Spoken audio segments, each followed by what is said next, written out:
Hello everyone and welcome back to the MWA. First time we are recording this episode, we did not have any technical issues. Anyways, as you know, I am Dobby, of course, joined here not by Jacob. Jacob was busy today, so we've got our other co-host in today. How are you doing, Doppel? Hello, I'm doing good. Freeman's a bitch, and he's gonna lose at Extreme Chaos. Huh? True. And of course, I'm also joined by my other co-host, as per usual, Colt. I don't know where Colt is, but Where'd he go? he's meant to be here. Oh, no Colt. Well, I guess we have no Colt for today, so... Oh my god, what the fuck? Jump scare. How are you doing, Colt? Welcome back from the void again. From the depths of hell! Yeah! Yeah, I'm doing well. Yeah. Yeah. I'm gonna focus my camera now. Damn, he's not even taking Big long for forehead. this intro. Forehead cam. No Jacob, and he's not even taking, like, the time to gloat and hot dog. Oh yeah! I am the last of a dying breed! Because my name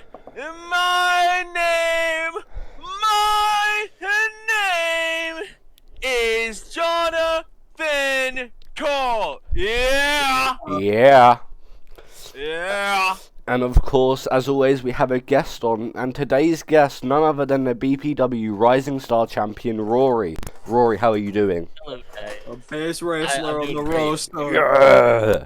Yeah. That's our workhorse right there. True.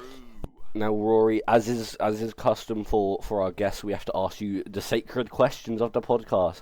The first being, what Yep. are your thoughts on Raging Rich's hair? He's queer. He is. That also answers our second question: is Raging Rich a femboy?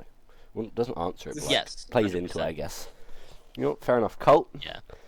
do you want to take on to your question? The third and final question of the podcast, Rory, is Breezy's mother. Woo! Hella busted. Hell yeah.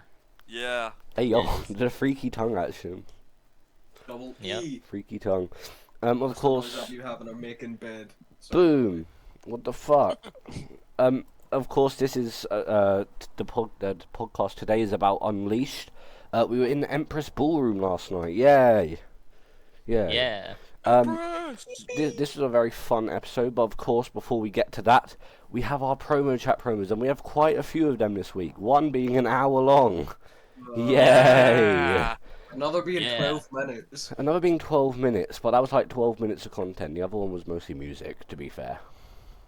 Anyway, True. before we get into either of those, we start off with something that happened after our last episode. That being a promo backstage from none other than Raging Richard with his non-pink hair. What the fuck, Rich? I hate you. Yes, this is Rich. I mean, it's been like a week since I watched this. He was like, from what I remember, he was just very angry. He's just an angry little guy. Sort of similar to the prior promo he did. And I think that's why I don't really have many thoughts on this one. It just sort of become a thing where Rich sort of goes backstage and says what he didn't get to on this show, I suppose. And this was fine. This was following his match with me, where Slick came in, helped him get the win, and Rich is like, you don't get it, none of you get it. Even Dobby doesn't get it. And I was like, I don't get it, fuck you, Rich. And yeah, this is just sort of showing the Rich is declining in like every way, because he's unk. But no, yeah, it's just sort of showing his decline and the fact that he's like going insane about not having had a world title shot 9 years into his career now. And yeah, you can see it's really getting to him. I think this was a pretty fun promo. You know, I don't have too many strong thoughts on it. I think it was a fine enough promo. I will get a bit more into the build of this world title feud a little bit later on. But this is a fine promo. I really don't have that much to add on to it, to be honest. But Colt, what did you think of this? I'm gonna be so honest. I don't remember anything from this promo at all. Fair. I just do not remember anything, and that is not like me insulting Rich, saying like I'm sure this was a great promo, and I remember watching it. I just don't remember like any of the key highlights from this, but Yeah. from the way you're wording it, it was a pretty good promo. It was your average Raging Rich promo. promo. Duffel, what did you think of this one? I mean, I rewatched like a lot of the promos before the podcast, and I don't remember what Rich said either. Damn. I think like I think it was a fine promo. I actually like around the halfway point or so. Like I think Rich actually started to show a lot more emotion than Yeah, I'm used to yeah, seeing from him, yeah, and I I remember really that. really liked that. But I think it was maybe a little long. Like it went I think 2 minutes and 40. I think it could have been like a minute and a half Yeah. at most. But like more than anything, more like the main thing I want to see is I want to see Rich like spend a lot of time on his promo. Like consistency is good. He almost always drops a promo like after an Unleashed or something. Yeah. But it's usually just like backstage him talking to a camera, which is fine. Like that's the essence of what a promo is. But I like with what he did with Dark Aria, I know he's capable of more. So I just want to see more like kind of story based promos from him.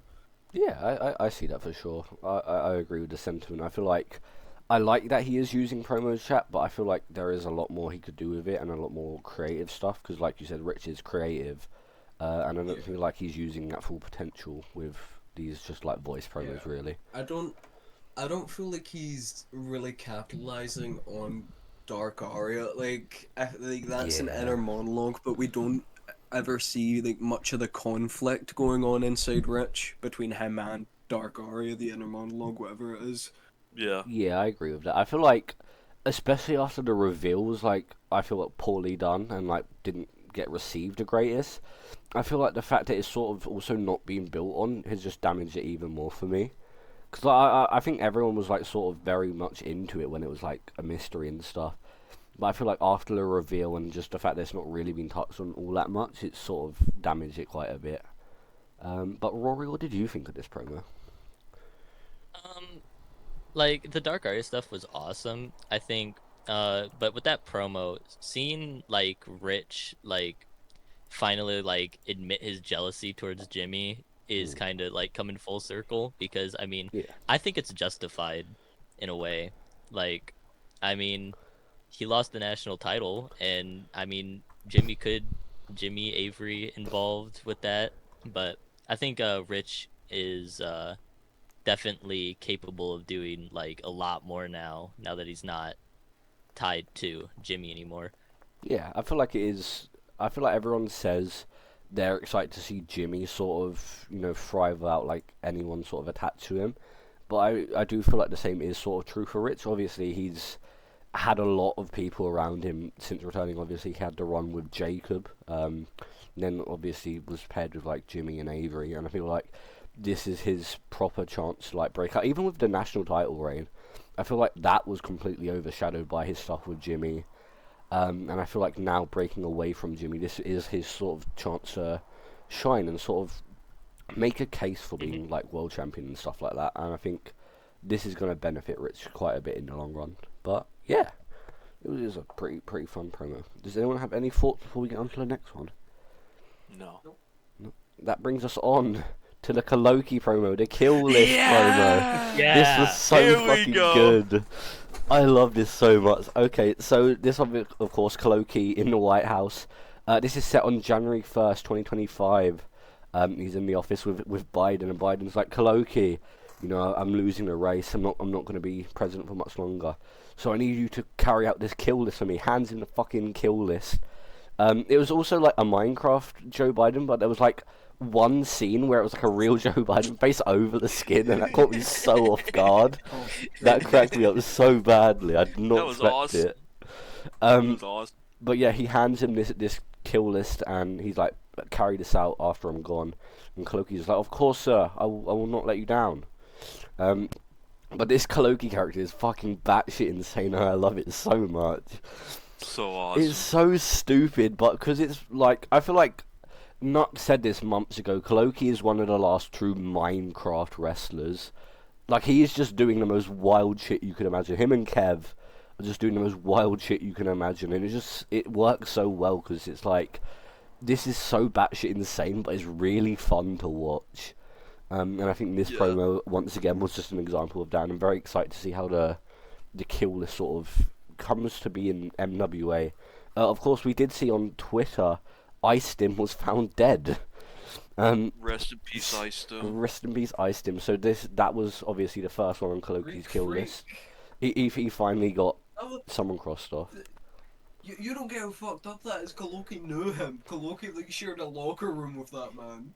Hey, this new Coloki is ruthless. I think that much is clear. I mentioned fucking Icedom getting killed on. Oh yeah, Like, Nux. I mentioned it on comms, and the Nuck was like, "Who the fuck is Icedom?" that was funny, but yeah, I'm very excited to see sort of like who is on that list. If it just like is Ascension guys, and then maybe if it comes to like people currently on the roster, I think that would be a cool way to spin it. Sort of like a Jericho list, where like instead of them being added, he sort of has this preconceived list of people. But this was a lot of fun. Duff, what did you think of this? You got me a new list? Look, I'm a sucker for a dumb Coloki gimmick. What can I say? I didn't even I think when I first came back, I even loved the idea of like the anonymous gimmick and shit. I love all the shit that man will do. And I mean, I think they won the second Vietnam War. It's one Yeah. time for the rematch, boys.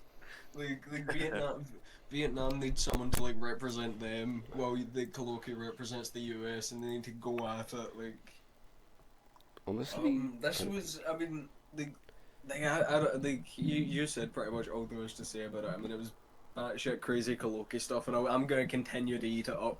yeah. As long as he puts this stuff out, we will enjoy this because Yeah. it's like the thing is with Coloki is the way he does these promos is it's all like comedic shit, but he does it with the most absolute sincerity. He takes it seriously. He's so he takes it sincere 100% with it. seriously. And that makes it like 100 times funnier, and I absolutely love it.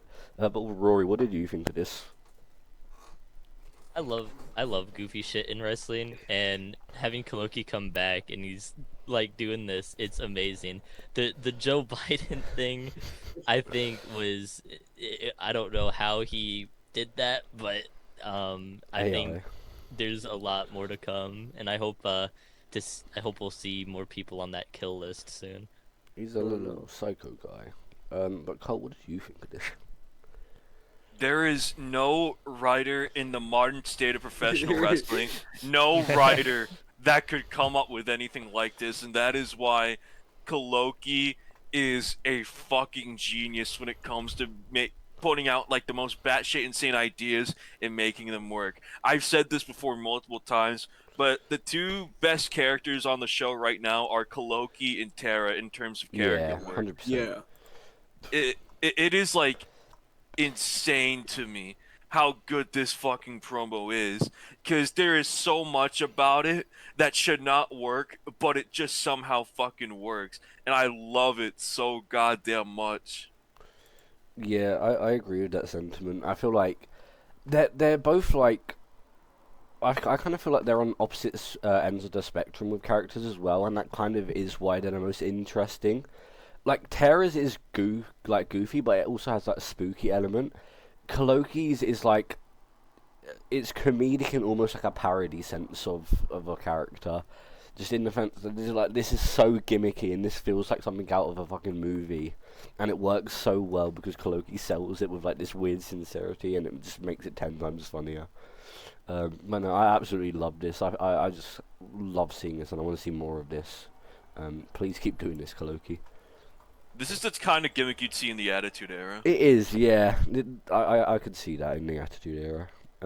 No, but Fucking awesome. this is amazing. Does anyone have anything to add before we get on to the next thing? I think one of the things that makes Koloki and Tara such interesting people on both ends of the spectrum is because everything Tara does, almost none of it is in Minecraft, whereas everything Koloki does, damn near all of it is in Minecraft, and because he can model stuff really well, and he can spend fucking hours waiting for AI to put out a correct voice. Yeah. Like it all pays off really well. Like they're both of their efforts in different ways. Yeah. Yeah, no. They're both masters of their craft. They are. That is very true. Yeah, no. Colt, Rory, got anything to add? No. Nope. Okay, that I'll brings. speak more when we get on the more like colloquy stuff later. Yeah. That's fair, yeah. That brings us on to the Cassidy stuff. I feel the same way about this as you do about the Kaloki stuff there. I want to talk more on this a bit later on. This obviously is just a collection of her Space Hay posts. And it sort of just goes through how Cass is going through everything after the God stuff with Kev. I feel like it's been very divisive on this, but I actually really like this side of Cass. The fact I don't see it as spooky as much as it is continuity of something that I think was like a passing bit, and I think it has really benefited Cass's character, which we will see later on the show. And it just sort of it has shown her almost devolvement into madness, and I feel like I think I said this in a prior podcast, but this is also like loud car horn. This is also this is someone does not like this gimmick apparently. This is almost showing like Cass's sort of development into madness, and obviously having witnessed terrors. Maybe like I feel like logistically it should make them closer, but what we saw on the show, I think this is going to be what splits up Ultraviolet. That's the vibe I got from the promos. Cass felt very uneasy, very almost like If I make fail. almost like I'm she sorry knows for- something. I'm sorry for the people watching the video there. That probably wasn't fun to listen to. No.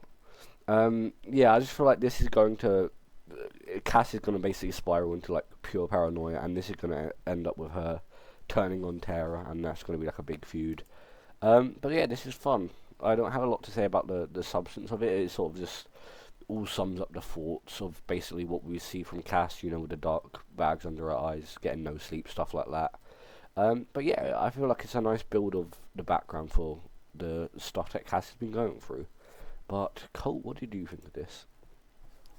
And now I'm going to read all four No, Space Hay no, books. no, I'm no. gonna read it all in its entirety. Please don't. Starting with Chapter 1, Please don't. Observations. Please don't. The sky seemed to be a softer green tonight. It wasn't jade. Clear, because no. Thank God. I'm not fucking doing I that. was buying into that. I think I thought it was done for. No. Yeah, just wait till I reenact. Wait until I do a full recitement of CM Punk's all out press conference shoot promo. Wait till I fucking recite in its entirety. But anyway, about the fucking Space Hay links that post to the fucking essays or poems or whatever the hell it's supposed to be. I think it's very creative on Cass's part. I think Cass has always done a really good job with her character, and I like seeing this. I like seeing the involvement of this. Like, I know I've said before that like that fucking a lot of the spooky shit should just kind of be toned down, because like Tara was doing that shit first, and then everybody like started wanting to be Tara. Like, you got fucking Dark Arya, you got the fucking Mr. Hair Rabbit and BPW. What the heck? Then you got a couple more others I'm probably forgetting, but I know this is not supposed to be anything like that, but I just hope it doesn't realm into that territory and is like kind of where it's at right now. Because I do, like you said, Dobby, yeah, I do kind of like the continuation of the Kev match, where it's like she had god powers and now she's like this, like she's basically opened her third eye, kind of. Yeah. Cassidy. I think that's a good way of putting it.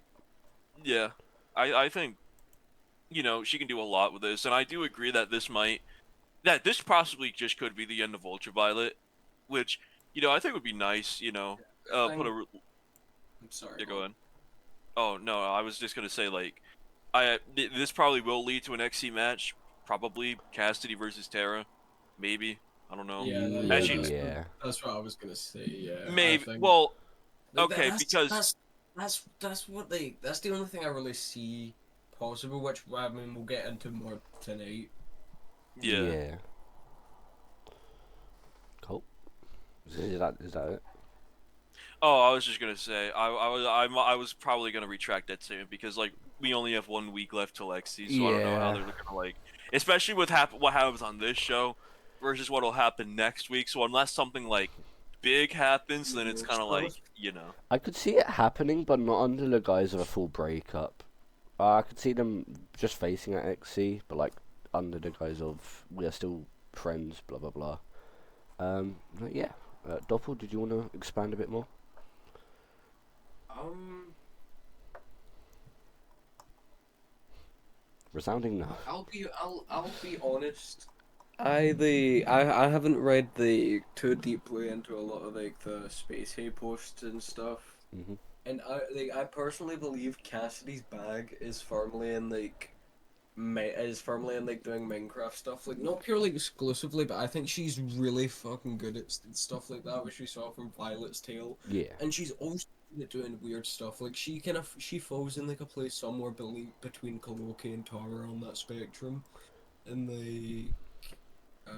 I feel like I want to see more of this, like the effects from like the God Touch, like or the Divine Touch, explored further, like actually in Minecraft, like how Cass goes about her day and stuff. Yeah, I get that. I think that could be interesting to see. We've only seen it like minimally, just in the fact that we see her with like the bags under her eyes and stuff. But yeah, Also, like, I was just gonna say I agree with I that. was just gonna. I was just gonna say, I know Cass is only really doing this as like an expansion onto that stuff on top of what she's already doing, so I'd understand if that's the reason she's not making it like a full on thing. Yeah, I feel like that could oversaturate her, like her character, just generally doing that and Violet's Tale at the same time. But I would like to see that a little bit more. I think that would be a good side of it to see. But yeah, Rory, what did you think of this? I think what Cassie's been doing since her thing with Kev has been very interesting. Looking into like everything like the divine touch and how it's affecting her. I just think it's actually it's wild, but at the same time it's really interesting. Mm. And what it could lead to, I'm not sure what the send off could be to this. But Yeah, I love it. hell yeah. Yeah, I don't really have much else to add. I'm just very curious to see where Cass goes from here, really. Does anyone have anything else to add before we get on to this next one?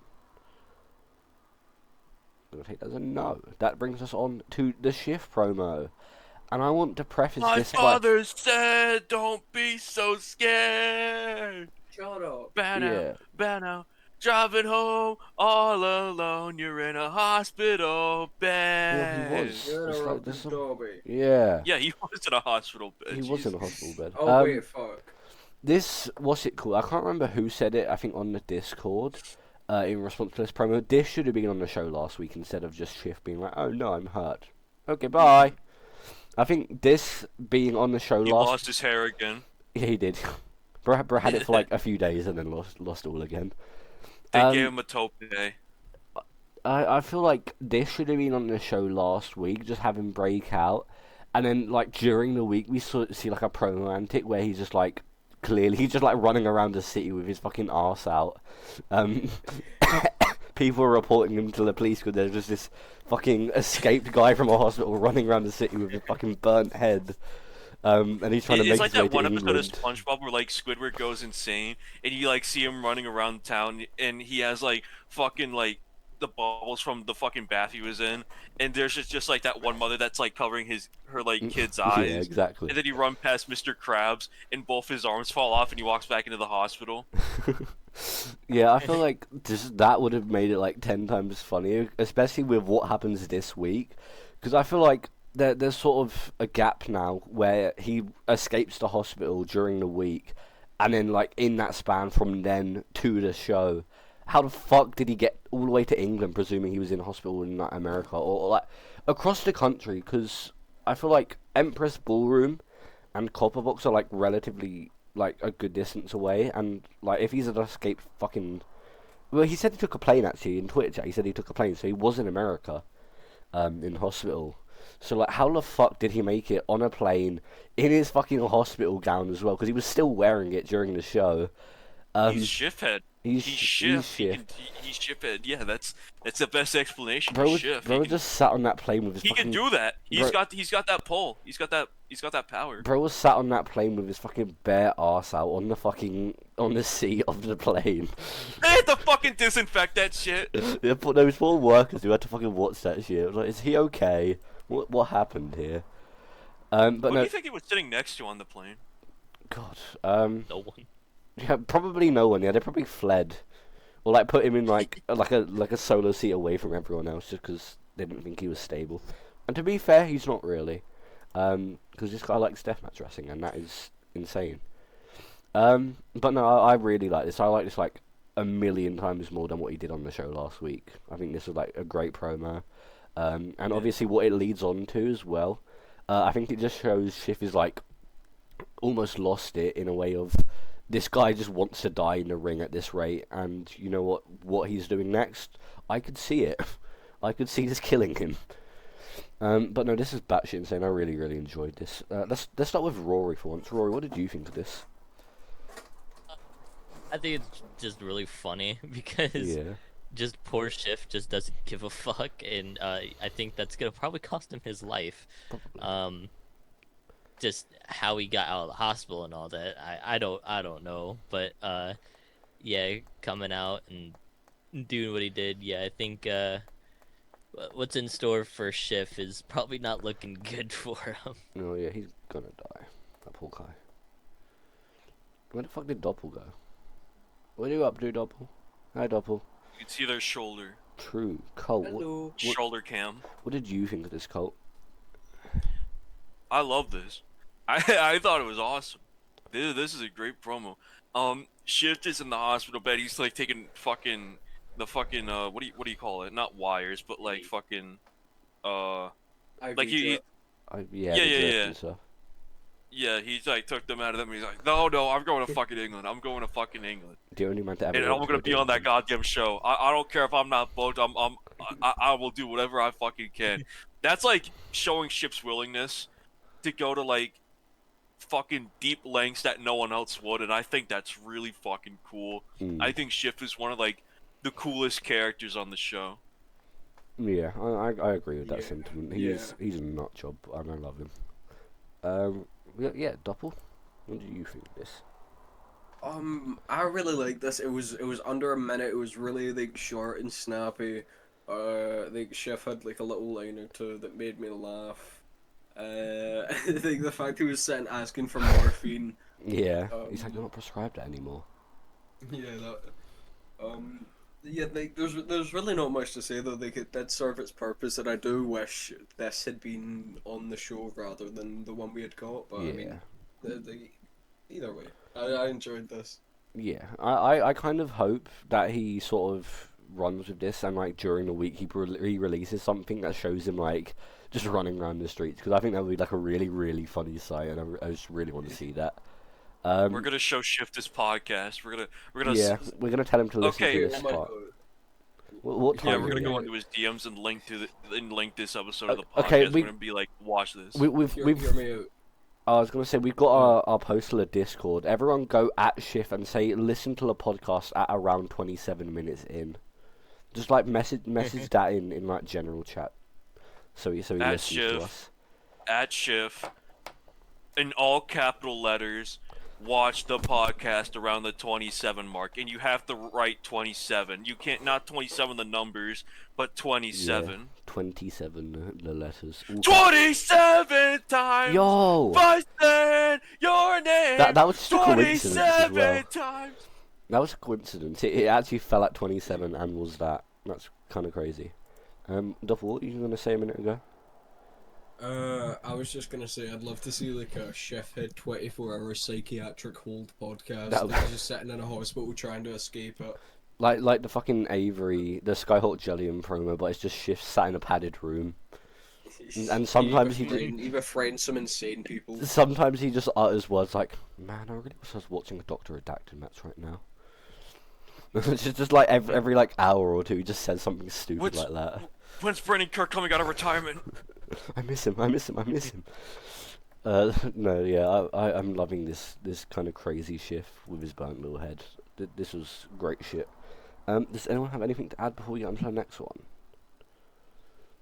No. That brings us on to my promo. Me and Jacob with a guest. Who was that guest? It was of course Hydrix, my mentor.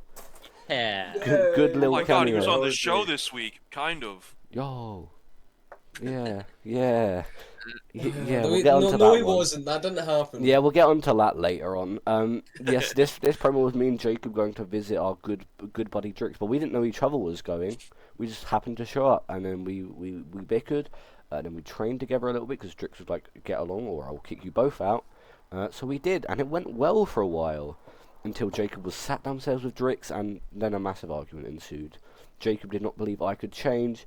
Then I come down, he goes back upstairs, and then when he comes back down, everything it comes out basically, and it sort of shows that me and Jacob can't really coexist in this current day, because there is just too much like tension between us there, and like it was bound to happen. Let's be real, like putting us there together, expecting it to just keep going well, it was bound to just end up, coming to a head, and that's exactly what it did. And then Jacob storms out of the house. This is a long one. I apologise for anyone who doesn't like the long promos, but I think this one justified it with the Drix cameo. I think having the Drix cameo was a fair use for this. But this was my promo. I can only say so much on it. Let's start with Schmoppy Dop. Doppel, you were mentioning this briefly. What are your thoughts on this? Yeah, I really enjoyed this when I was first watching it. At first, I thought that Hugh and Jacob were just really bad at conversation. That's what we And wanted they, you guys to think. Yeah. That's what I thought too. Like they were really Yeah. bad at conversation. And then obviously, you traveled down in the end. When I saw it was Drix, I was so happy. I thought it was maybe gonna be Drix, but I also didn't know because you guys. I don't think you told me about this. Like No, I don't think we did. We kept Like, this pretty that's- under wraps. this was like a really big surprise. For me, and it was so cool to see. I like obviously I'm somewhat involved in it, but I really like seeing the dynamic between Jacob and Dobby grow, especially with now like an outside party from the past. Yeah. Who, like kind of understands it. Yeah, exactly. Yeah, that was what we were I going think- for. I do think like honestly it was a little bit long, and with the Drix cameo I almost kind of wish we'd gotten like 2 parts or something, where one part is kind of the build up and Jacob and Dobby actually seem to be getting along, and then the next one it all comes crumbling down. But I also understand, for the sake of Drix's schedule and stuff, it may be difficult to do. Yeah. But I think overall I still enjoyed this. I can't. Jacob's noises in the ring kind of made me uncomfortable. Yeah, that was. He was like, okay, if we want to make this I realistic, kinda do this disliked shit. I was like, okay. That part came off a little forced, but then with the Drix guiding them around the ring and telling each of them what to do, I really liked that. Yeah. Yeah. I had a lot of fun recording this. Rory, what did you think? It was very interesting seeing like Jacob just casually interact with someone Mm. or conversate. Seeing him though he did crash out eventually. Yeah. But I kind of get where he's coming from with that. Mm. But the Drix cameo was pretty awesome sauce to see him there, and Awesome sauce. he kind of understood like where both y'all were coming from, and Yeah. I think for a 12-minute promo it worked out really well. And like when you guys were training in the ring, that stuff was really well executed and it was pretty badass. Hell yeah. I mean, having like a real wrestler to like guide us through, that being Jacob, it was like, okay, these are actual drills we would run. So that just sort of made it feel like a bit more natural, and like an actual drill was being ran by an actual wrestler. But yeah, that was fun. Colt, what did you think of this? I thought this was one of the best 3 promos of the entire week. Yeah. This was a really great goddamn promo. I love a lot about it. Like Doppel made the point earlier, like tricking the audience into believing that you two are just really bad at communication and Yeah. like we're gonna meet up with each other. But then like you call for a taxi and then Jacob calls for a taxi like Yeah. unknowingly. And then you two happen to meet up at the same location, be like, what the fuck are you doing here? And it's like, for a second I thought like maybe like Jacob like would have been at like your house, like this was like your house you were standing outside of, and you were like like put the keys through the fucking hole Yeah. and like unlock the door.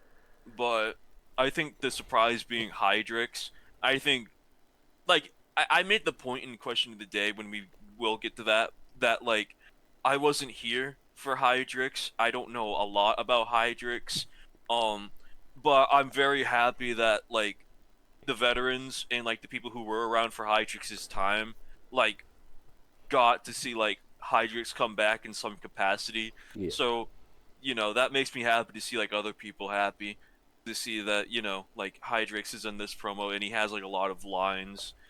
But I also do like the dynamic of like Jacob not being like not like being that gimmick, like he's fucking arrogant as hell. He's an asshole.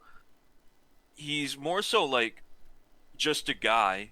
Like this is like a different side of Jacob we don't see normally. Yeah. That was definitely something we wanted to sort of portray in this one. Um, Yeah. yeah, I feel like the Drix thing, obviously, I feel like it will make a lot more sense to people who were around like ages ago, like 2018, Yeah. 2019. Because me and Drix, obviously, like I say in the promo, he was my mentor. He's who trained me. But like back in the day, me and Drix also had like a decent amount of matches together. Like I have a pretty winning record over Drix, and I feel like Jacob's almost opposite of that, whereas I always sort of get the upper hand over him. So it almost shows this sort of divide between like generations of student and mentor.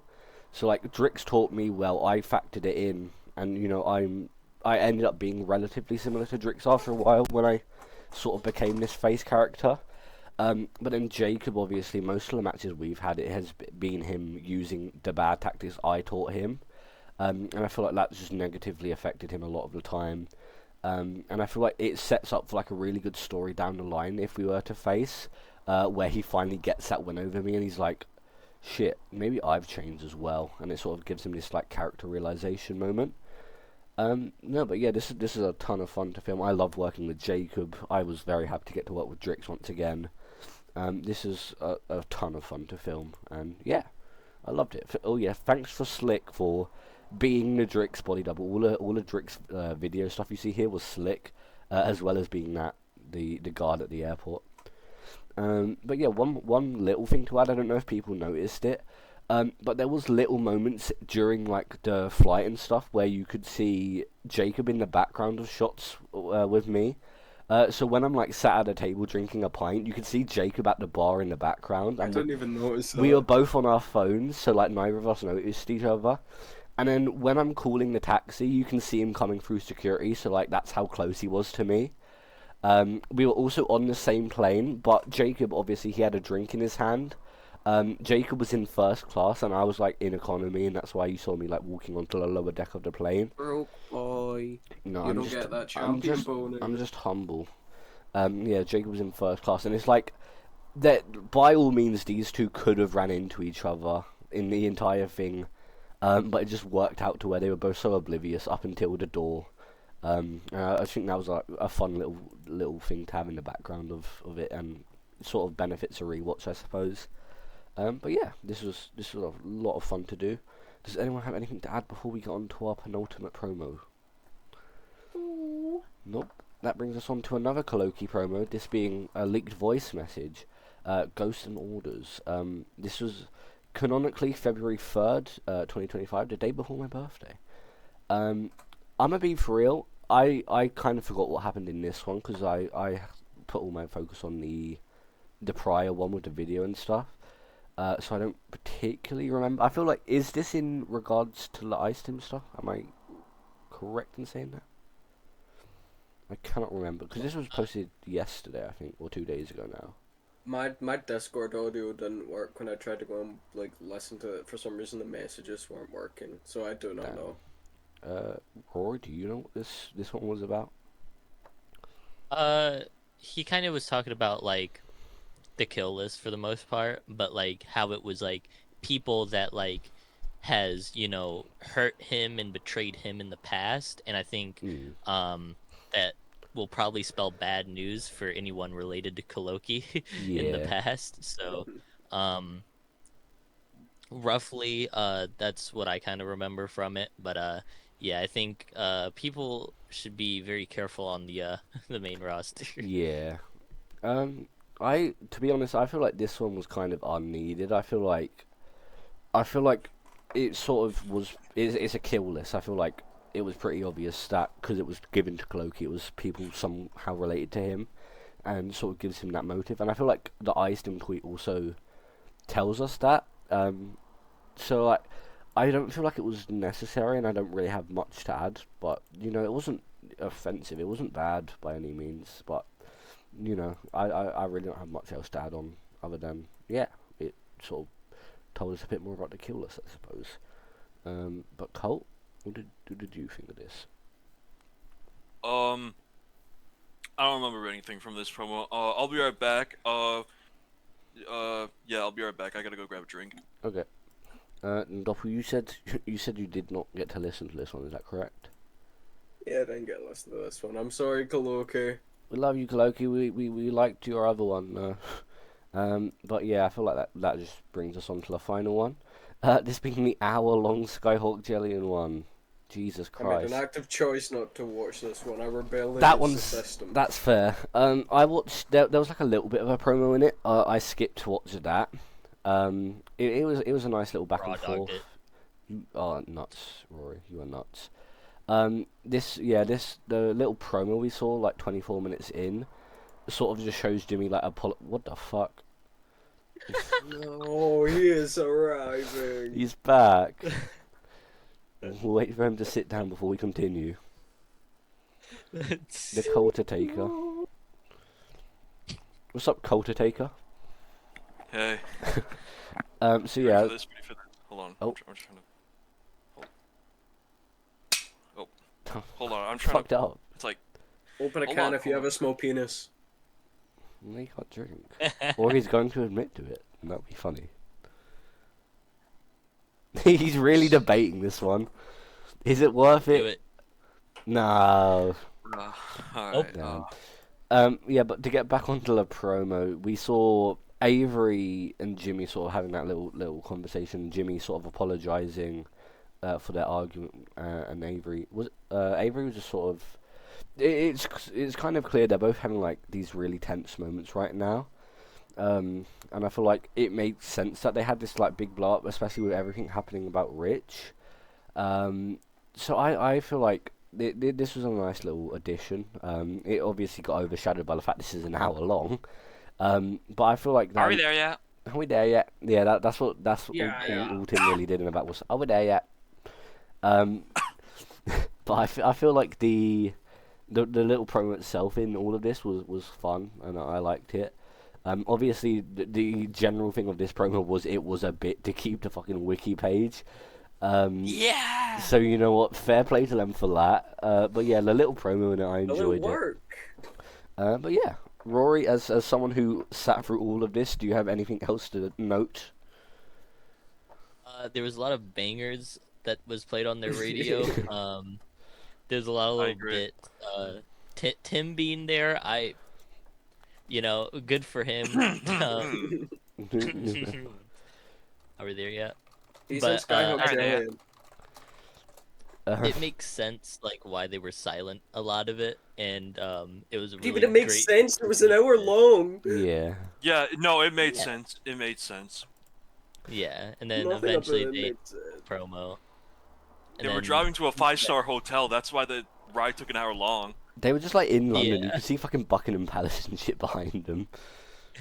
Yeah, as like a Brit who's been to all these places, that was just quite funny to watch. I don't know why. I think my favorite part, it was near the end, but I think Avery said something, and Jimmy was like, "Do you have autism?" That made me laugh quite a bit. Tim's involvement in this But yeah, was so that was great. random, but it made me giggle when I found out. You know what Tim is in this promo? Tim is like, okay, so Jimmy and Avery are like the parents who are like going through a lot of shit right now, and Tim is just like that fucking child who's just like Yeah, are we there he's yet? that annoying little child Are in we the there back. That's a really great dynamic. No, of, like, That was really I'll tell funny. you what it is. It's Shrek and Fiona and Donkey going to Far, Far Away in Shrek 2. That's what it is. Honestly, that's facts. That's actually facts. That is huge facts. Before I give let Colt give thoughts. I just want to point out this promo reminded me of these types of YouTube videos I posted in voice chat, in the voice chat. It's those like YouTube videos with like POV, you're in the bathroom at a party and it's just like songs playing with like a little echo in the background, and that's what this reminded me of. Just ASMR. Put some lo-fi beats over it. Yeah, pretty much that vibe. I don't know why. That's just what it reminded me of. But Colt, what did you think of this? Damn. Oh, there goes. Rory hated this so The much. cameras are broken! No! Technical difficulties. Wait 1 minute. Okay, I've got a placeholder going right now. I just need to fix Colt's camera a little bit. Damn. I do. Colt, you can Oh, speak God. while you get fixed. Oh, there she is. Or Yes, they. they are so I don't bad. know what the fuck it is at this point. Anyway, this, I'm really debating on saying this might be the best promo all week. Because so much... Dava, what are you giving me that face for? What's the problem, Bro, Dava? low-key mugging. You got the kill list. You got the Hydrix pro. You uncultured swine. You tell him, Dop. You tell him. No, listen. I didn't say it was. I'm just debating it because so much came out of this promo, right?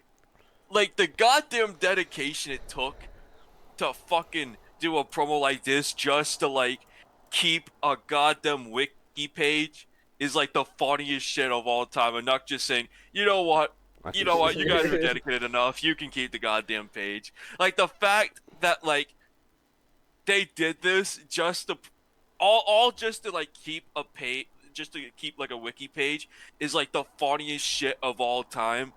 But also, I think this also ties into like a good dynamic between Jimmy and Avery, where like I guess Avery's not trying to be a heel, but like it was a very heelish, dickish move on her Yeah. part, and we'll get more into that in the show, where she's not like a genuine heel. She doesn't want to be a heel. She still wants to be liked, but she realizes she made a mistake. She fucked up, and she was like, "Yeah, Misty was right.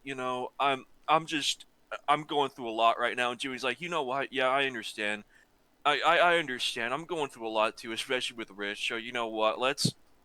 We just gotta remain friends." She's actually like a really good counter to Rich as someone who like fucked up, made a pretty bad mistake, but then actually apologized for it and recovered from it. Yeah, I feel like that's a good point as well. Whereas you get Rich who just Owns did it. Dark Aria things. He did. Yeah. Well, he admitted it. He admitted it. I had to Well, break how it to small? you. No, wait. Like How small is small? Medically small. Like Like to the- how like, long? like small to the point it's an issue. Wait, so like not even like a centimeter, like 0.1 centimeter. There's nothing going on. Well, looks like I gotta prove a point. No. No. Bro's enjoying his drink. Panama to the distant thunder. Bro's a different part of the song today. It didn't feel right this time. That's all I'm saying. Burn out. Anyway, yeah, that's all I gotta say. Let's start the show. We can beat Yeah. the usual podcast time of like an hour. We're finally. We how long are we in? We're 48. 48 minutes. minutes. Not terrible. But we had like That's pretty good. we had like 7 I- to cover today, I think. So. Yeah. But yes, that brings us on to the show.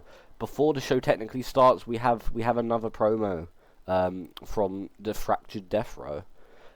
This was called like 336 hours, I believe. If that A couple of hundred. Yeah, No, but less some than the of last few 100. hundred. Yeah. Couple of hundred. Less than the last time one. Yes, this is obviously a follow-up to the last one where we saw Colt and Hironaka looking for Colt's wife Sandy. They still haven't found her, but they do have like a sort of lead. And this sort of sees EQ at the new Backwood Ranch, Sandy in the basement, EQ being a little sadistic fucker, puts the fucking cigarette out on Sandy.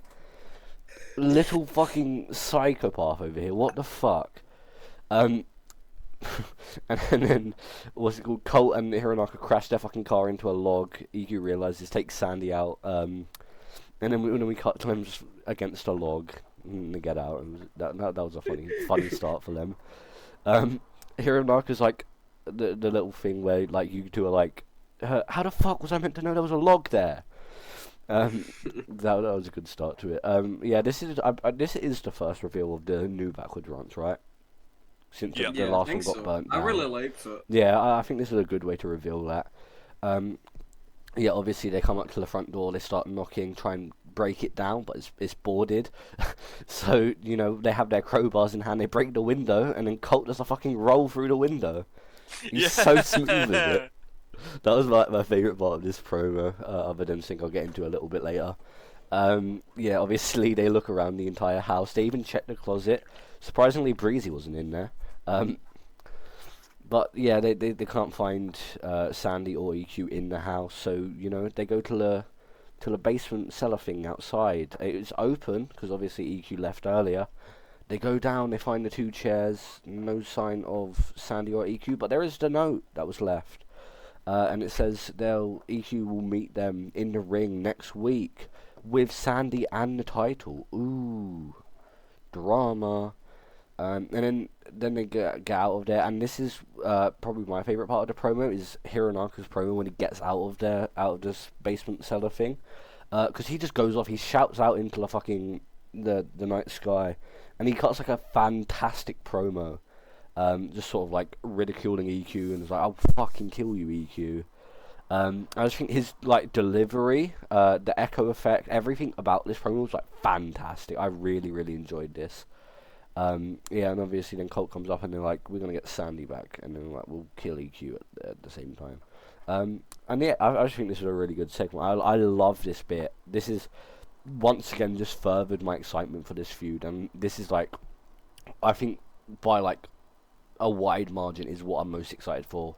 Presumably going into XE, and I'm presuming it will be like EQ versus Colt for the national. But yeah, this is like this whole saga of the X amount of hours till XE has been absolutely fantastic.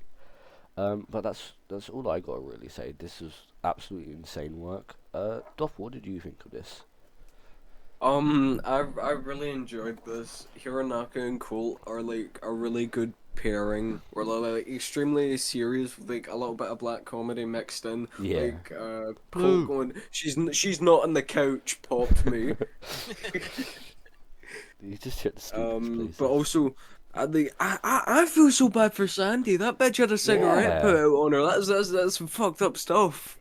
Don't Poor call them little bitches. lady. Don't call them bitches. She didn't even do anything wrong. All she Yeah. did was be married to Colt, and then she got like caught up in this. I mean, there was a mistake. Colt gambled with his wife. It was quite a choice. Yeah. Not as he misspelled with an L. And like I really enjoyed this. I think I was like entertained throughout the whole thing. Like my one thing was I thought it was a little strange how like even though I loved the moment, I thought it was a little strange how Vinny was given or like Hironaka was given the chance to like be the one to run out, curse EQ and break down in tears when it was Colt's wife who was kidnapped. Like I kind of understand it because I have a feeling like Hironaka and EQ is the way they're going for this weekly match. But Yeah, it was just kind of strange in the moment. No, yeah, I see Other than that. that, I adored it. Yeah, no, that's fair. I just want to point out before we hear from Rory, Cruz just said in the chat, "You fuckers called me in the Spirit Box pit because he is at Download Festival." Hi, Cruz. When you listen to this back, Hello, Cruz. hello, Cruz. I hope you're Hello, enjoying Cruz. Download, and you met Lucas today. Good for you, buddy. But yeah, back onto the promo. Rory, what did you think of this? It's probably one of like it's up there with my favorite recent promos. It's just there's a lot of funny bits in there. But yeah, the fucking the ranch part was amazing. I also had a cameo in there somewhere. In the Fight Club scene. In the But, previous That one. was the previous one. Oh, the previous one. Oh, the new one. Yeah. Okay, I Yeah. got it. mixed up. I was in the What the previous fuck? one. Though. Fuck you. I don't watch all Rory just wants to mention her 5 minutes. Yeah, Yeah, I had let to him mention. I had to get my reps out there. Exactly. But yeah, I think going into like XC probably, like the stuff with like Colt and EQ is like I'm really looking forward to what happens. Yeah. Fair enough. Colt, do you have anything to add? Maybe nothing to the quality of, hey, do you want to voice a black guy, but do you have any funny tidbits this week? So, couple fun facts. Me and Vinny edited this entire thing in VC, like, Hell yeah. 3-4 hours before the show, because there was the part where, like, we break into the home. Breezy did not fucking send us that recording, Damn. so we had to get Koloki to record it for us, and basically, like, tell him, like, yeah, you need to do this and do that, and he did it perfectly, I think. All those parts where we're like searching the house, I think Yeah. he did a really great They job with the were, I cinematography there. loved them. It was like a walking shaky camera. It was so Yeah. good. Yeah. Also, the part of Sandy was played by Tara Guppy Feels. Yeah. Anyone that wanted to figure that out, because she is also the same person who made Sandy's skin. Yeah. Rotera. If that Tara wasn't made already Doppel's mother's skin, which you guys haven't really gotten the chance to see yet. Tara just be making these like obscure skins for people. Yeah. Hell yeah. I don't know who else to go to for a lady skin. Yeah. I think I mentioned this like in a VC, but the part where the glass breaks, where like I hit it with the crowbar. Originally, for like Yeah. shits and giggles, we were just gonna put the Stone Cold Steve Austin glass shattering sound effect, You should have. which would have been really funnier. But we were like, nah, don't. That would be really funny. Yeah, that's kind of about what I gotta say for fun bits. It's kind of like what I had said about the last promo we did, where it's kind of like, this is probably some of the most fun I've had with like Minecraft wrestling, Yeah. and yeah, I can't wait for everybody to I can't wait for this week's Unleashed, because it's gonna be really, really fucking good. That's all I can say about that. Ooh. Little teaser there for you. Does anyone have anything else to add before we get on to, like the actual show? Post-intro stuff. No? Yeah, I think we've covered everything, so yeah, we're good. Hell yeah, that brings us on to the actual show, but before we get into our first match, we have a little Hall of Fame announcement. This being that none other than the founder of Minecraft Wrestling Boston will come back to announce an MPW Class of Legends. Now, I know all of us in like regards to MPW are pretty far away from that sort of timeline. So I feel like this is obviously going to pop, like the older people, like Nuck, Alt, Taco, Cruz. I don't know. I feel like Cruz is a bit later on. But Saints. just Saints, yeah, Saints was around. Yeah, this is just a good way to like sort of pay homage, to Homage. to the like older people who I feel like almost are unsung in a way, because they did sort of like pave the way for Minecraft wrestling as we know it. But yeah, I feel like this is a really cool inclusion alongside the already announced Kong, who very much is like a modern day sort of guy. Sorry, Cruz has just messaged again. I'll read that out in a moment. But no, yeah, this is like a really cool inclusion. Does anyone have any strong thoughts on this? Because I don't have much else to say other than this was cool. I was just happy to see it, and Evelyn was right when he said that like no one was gonna guess what it was gonna be. He was But right, yeah. like I think I'm especially happy to see Boston coming back and inducting them, because I know like Rory and Cole, that Yeah. name means absolutely nothing. But like I got to see Boston do like one more final like run back in 2020, so seeing and like it was kind of on weird terms when he left. So now seeing him come back, it's really good. I'm really happy to see it. Yeah, it's as simple as we wouldn't be here today if it wasn't for Boston. We wouldn't be on this podcast. You wouldn't have seen Unleashed. That man quite literally founded it, like back in the day when it was like PvP and stuff. He's quite literally the founder. Roblox. Exactly. Colt would have still been Pro Wrestling right now. God damn it. Or you'd be on Second Life. Second Life. I think Sure. Boston coming back for this is really cool. I've seen like a few tapes of like old like Boston matches, and then I do remember when he came in came back in 2020. I think it was in the Ultimate Series, Yeah. and yeah, it was because that's when I was getting into watching Minecraft wrestling, and it was really cool seeing like an old guy like come back. But yeah, I'm looking forward to it for like both the old people and like also like the newer generation to kind of appreciate like Yeah. you know what he did. Yeah, I feel like this is a good sort of way to get them acclimated to Boston, who is one of the most important people just in the history generally.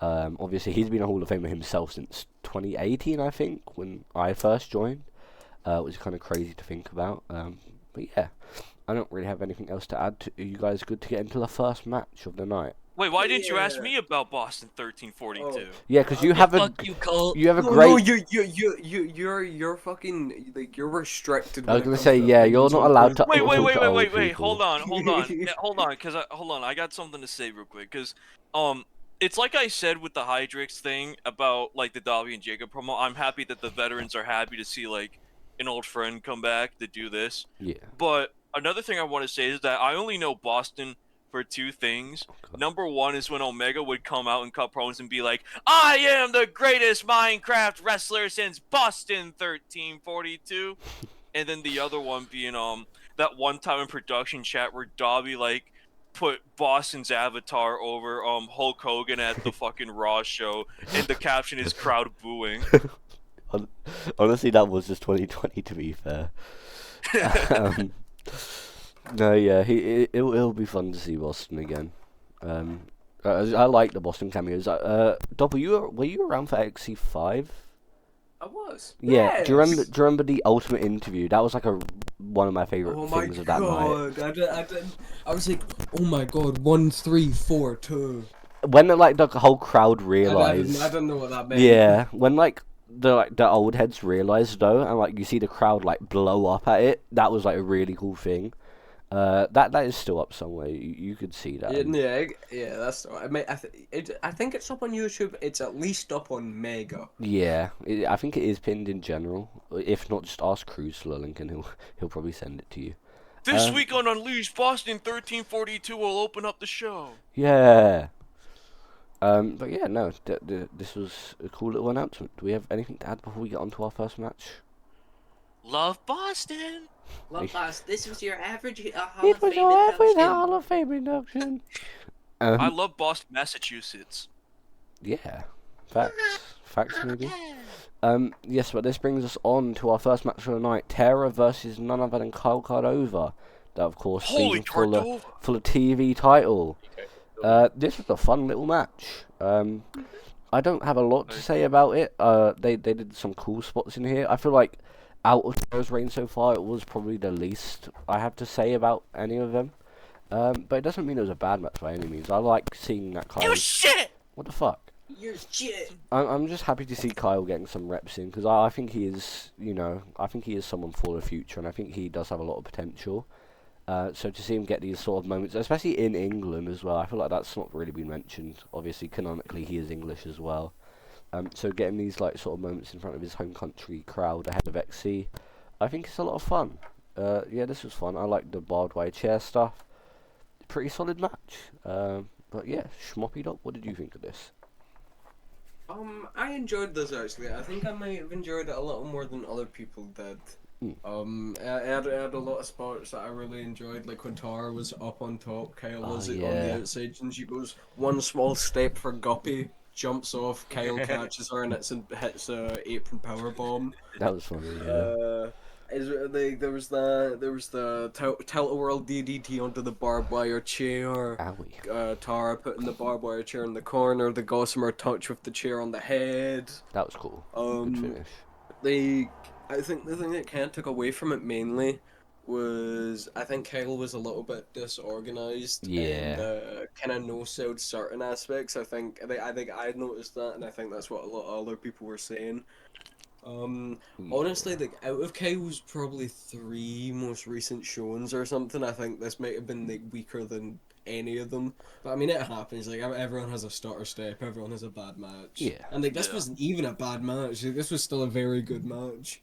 Mm-hmm. It's just things to like keep in mind. Like And like I hope Kyle gets the chance to work with like a really kind of like a Breezy or an EQ He'd again. work with Some me. like someone who can really help him hone in on like selling and stuff. Yeah, Like just like making him like look good when he finally gets that comeback.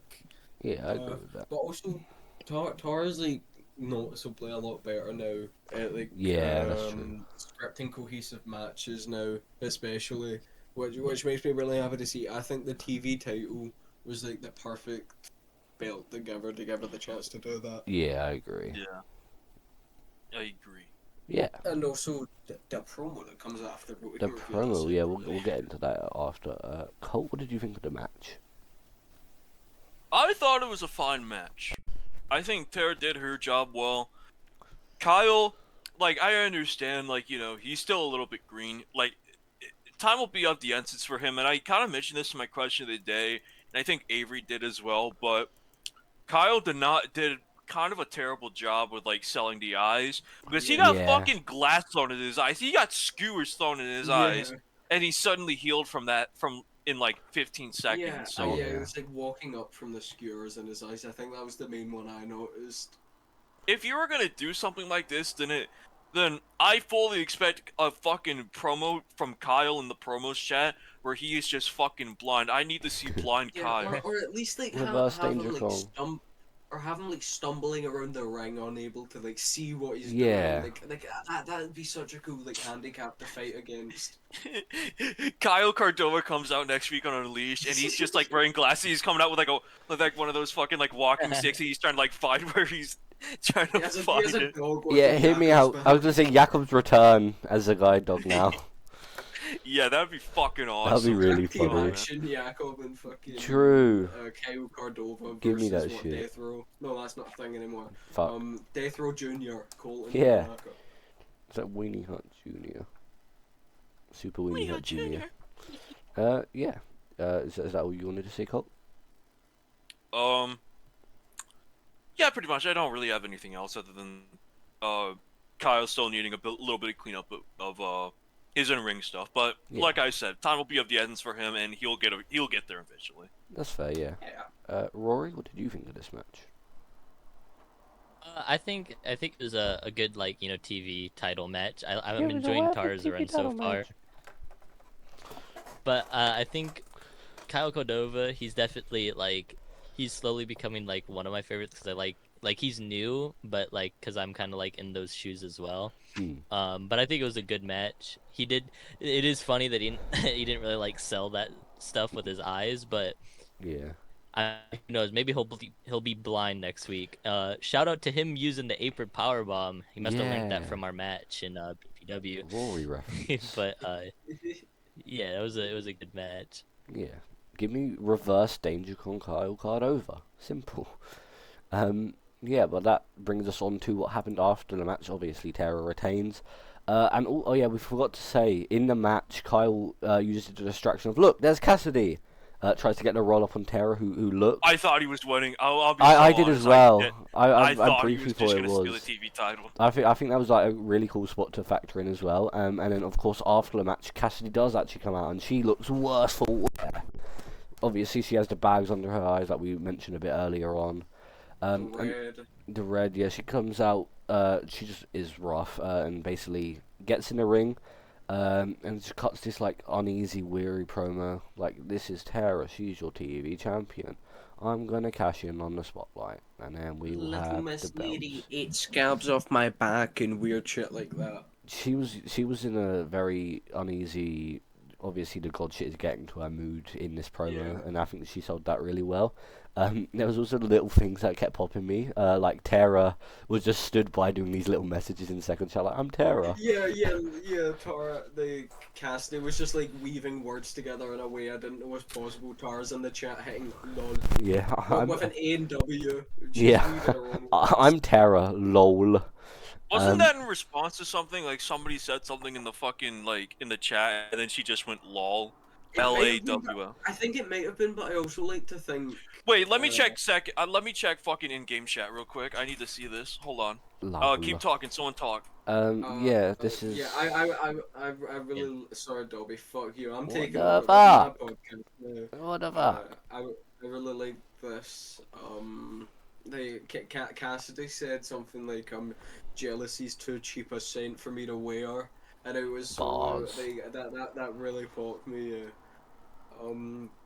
I think I only have like two little things to say about it really.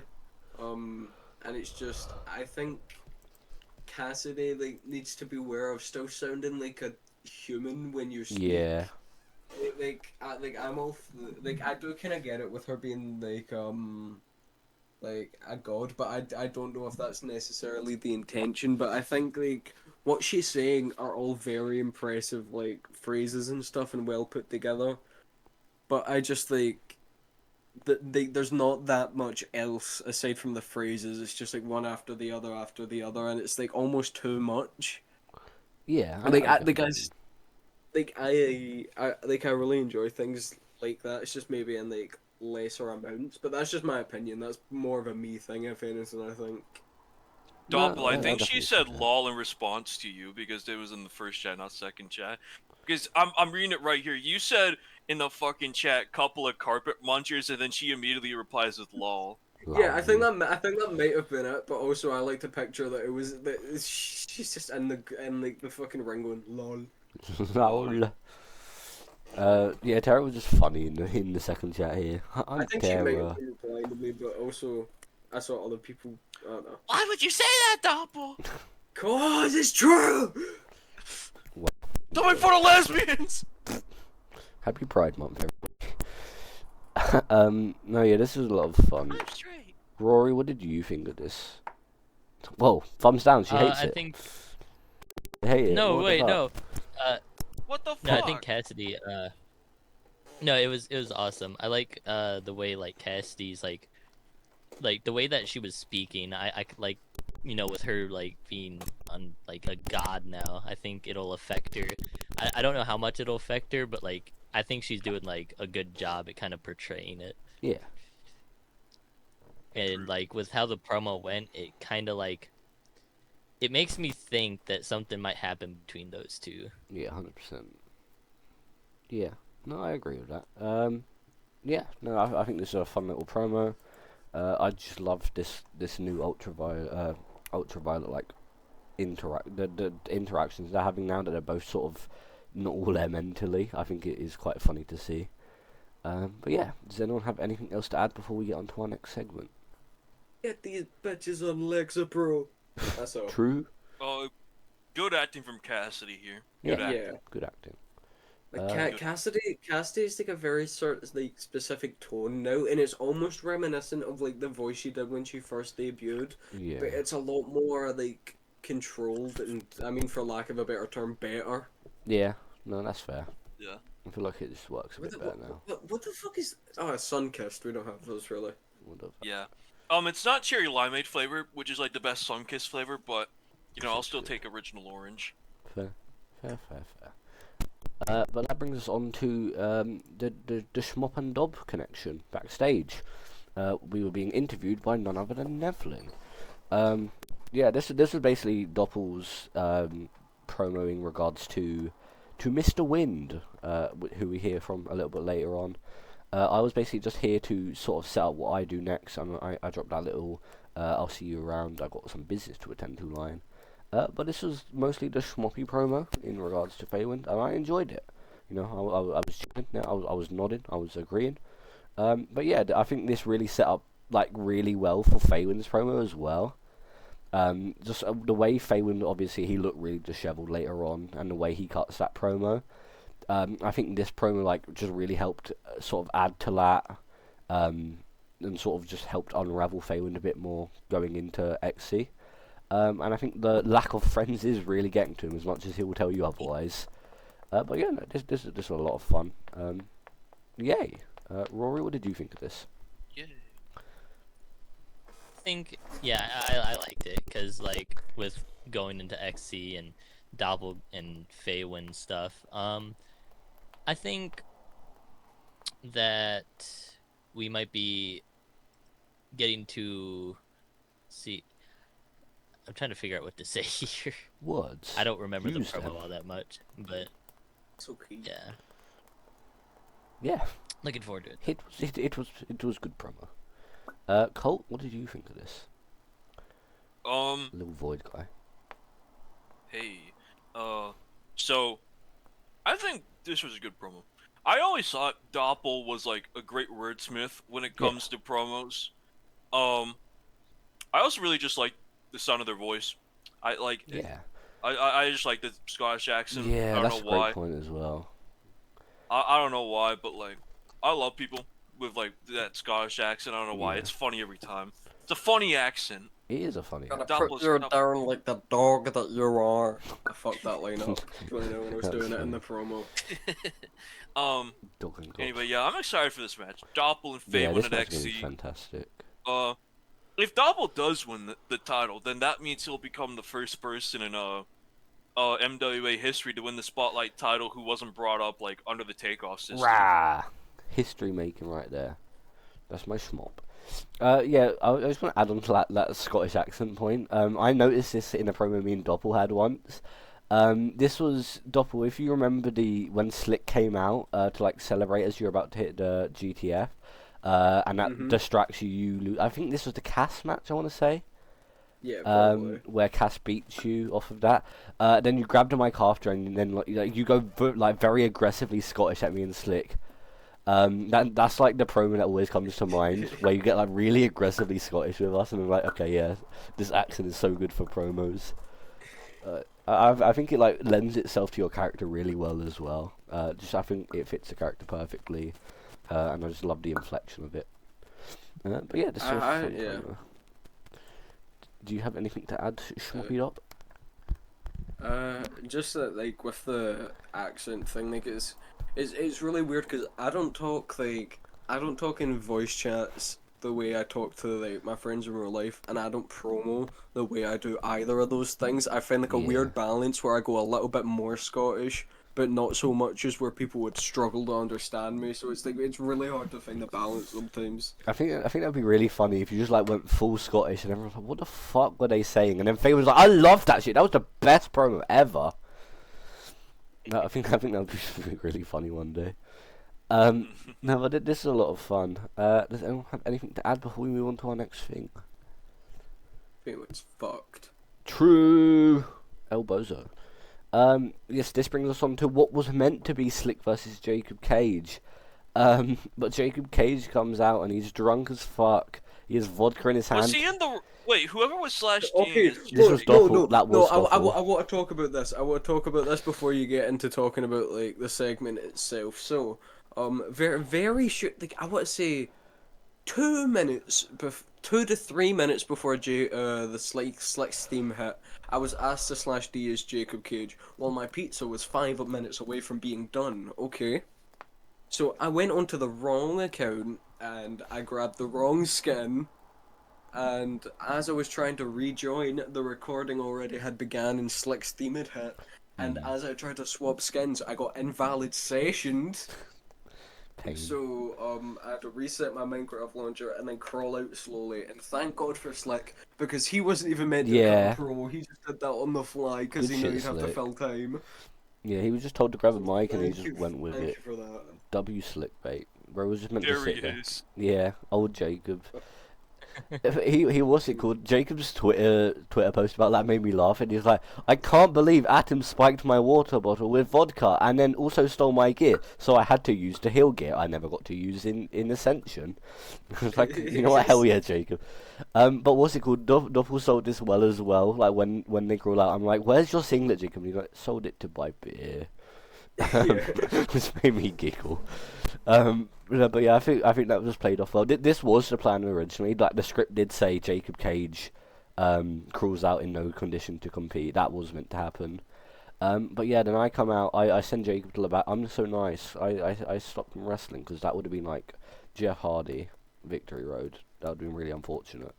But yeah, Jacob goes backstage and I grab a mic and I'm like, "Hey Slick, fuck you, bitch." And I finally get to dig into Slick, which is a lot of fun to do. And then obviously this ends up with me announcing that we're going to be facing at XC, but not in any match, because it will be Texas Death. Pogface. What the fuck? And Slick was furious, and he's like, "What the fuck? You're gonna regret that." And yeah, I had fun doing a promo here. Smile. I'm Dobby. Hello. Doppel Schmoppel. What did you think of this? I really enjoyed this. I was glad you kind of covered the attire thing by asking where my singlet was. Yeah. And I think my favorite part of this promo, it was when you were talking to Slick about like your world title win and stuff, and saying how he was a blemish on your memories. Yeah. I thought that line was like really cool and like a good point, because even a lot of people that you dislike, like Jacob and Cass and stuff, you still like have good memories with them. Yeah. Whereas with Slick, that's just not the case, because it was pure betrayal and he's a little bitch. Yeah. True. So like I almost like this because it's in a way giving Dobby a memory with Slick he can look back on fondly. Yeah. And I'm so excited. Texas Deathmatch. This thing, it's gonna be so fucked up. Dobby's gonna come up with such fucked up spots. Someone's gonna lose an arm. It's gonna be like Wrestling Empire, where like you Yeah. fucking, Yeah. you explode because one of the dynamites went off and like you lose a fucking limb. I've Where already, you can like fill the ring and ringside with weapons and water and shit and all that kind of stuff. Yeah. I've already got my contacts. I've got a Tommy gun being flown in for this match. Yeah, I'm the Dobby. Hello. Live polar bear. True. He's going to eat Slick. Cole, what did you think of this? I thought this was a good promo. I think from Dobby and Slick, Yeah. this was a good promo all around from both men. Yeah. I think this character with Slick is perfect, especially for a heel turn where it's kind of like, yeah, he's still the Peacemaker. He still comes out to the same music. I mean, different attire and look, but kind of like, he still has those same morals, but he's doing it in a more like snide way, Yeah. so to speak. And also, like, I thought Dobby's promo was good here. Like, I was expecting it to be a steel cage match. You know what I mean? Because Yeah. it's like Faven only had one Texas Death match, but Faven has also had like multiple steel cage matches. The one with Dilson at Mall Madness, and the one with Vox at Virtue. Those two matches. So I was thinking, yeah, it'll be a steel cage match. And Lol, get thrown off, bitch. Texas what? Texas what? Get Texas, nerd. Honestly, I'm a lot happier with that than a steel cage match, because they already have went through a cage roof. That's what I was thinking. Yeah. Yeah, I can see that. I can see that. I So feel like there's a lot more new opportunity here. But sorry, keep going. no, yeah, but like so I mean, yeah, that's pretty much all I have to say, really. I think this is going to be a very interesting match. I hope it's good. I better fucking expect it to be good out of you, dog. Right. If Slick goes back to back bad XC matches, it'll be like it has to be retirement. Bro, Slick has Yeah. two stinks back Even to back. Nevlin and Taco clutched it. He has to Yeah. as well. I'll try and carry Yeah, Slick. Okay. But anyway, yeah, that's all I gotta say. Except, Dobby, you better be researching your fucking Texas Death matches. Oh, I am. Don't worry, buddy. Not even just AEW shit. You just fucking. I'm going. You I'm gotta go going back to all the out for this shit. territories. I'm You're going watching all out for this territory shit. I'm Texas going Death sadistic matches. with this shit. Don't The worry. secret Nick Winkle death match at a circus show in fucking Germany. Goddamn right. But was it good? Yeah, I just wanted to before Rory gives their thoughts. I just wanted to say, I went to Knock like knowing this match was coming, and I was like, can me and Slick have a gimmick? And he's like, yeah. What do you want? And I was like, can I have Texas Death? And he's like, okay, yeah, why not? Because I feel like Steel Cage was sort of obvious with War Games and obviously the Faven call out, but like. Also, I just wanted to work something I've not really got the chance to work, especially this run, because I've had a few sort of Steel Cage matches this run. I had War Games, I had Steel Cage with Jacob on the first episode of Unleashed. I just wanted something sort of I've not really got the chance to like experiment with, and I think It's a good swerve. I It's a think, good I swerve. think Yeah. Texas Death is a fun gimmick to sort of get to Honestly, run. like, as a viewer, it was really, or like as I was watching it back, it was really cool to see like the crowd slowly swapping Yeah. from like a steel cage chant to going quiet to just Phelan going, "It's Yeah. Texas Deathmatch." Yeah, Faywin's realization was like what pumped me a Yeah. lot when he realized. But no, yeah, I'm very excited to work that with Slick. Obviously, one of my best friends in the community. I'm gonna have a lot of fun with this one. But Rory, what did you think of this? I love this promo because, like, I didn't know that it was like the Slick promo was unscripted Mm. or like not part of the thing, but like him just fucking going off on Nuck was hilarious, and Yeah. Nuck played along with it. And then fucking Jacob Cage coming out in no singlet, just drunk as shit, and then you come out and all that. Like I thought it was gonna be a steel cage match. I was kind of gonna be like a little disappointed because like those I wouldn't say they're overused, but I was like, I mean, a steel cage match would be cool. Yeah. Then like you said like something about Faywin, I was like, yeah, it's got to be something like a Texas Death Match because I remember he's had one of those, some of those, and I was like, hell yeah. But as long as like Slick dies at XC, I'll be I'm satisfied. gonna kill that fucker, and he will die. But yeah, no, This is like the second time in the Empress Ballroom where like Jacob Cage is in no condition to repeat. Because if you remember, Yeah. like I think it was on the last Rise ever, where like Steve has an open challenge for like the national title, and then Jacob Cage comes out all drunk and shit. And it's not even Jacob Cage himself; it's just fucking Milky / D'ing as Jacob Cage, which makes it funnier. Jacob Cage just cannot make these ballroom shows. Poor guy.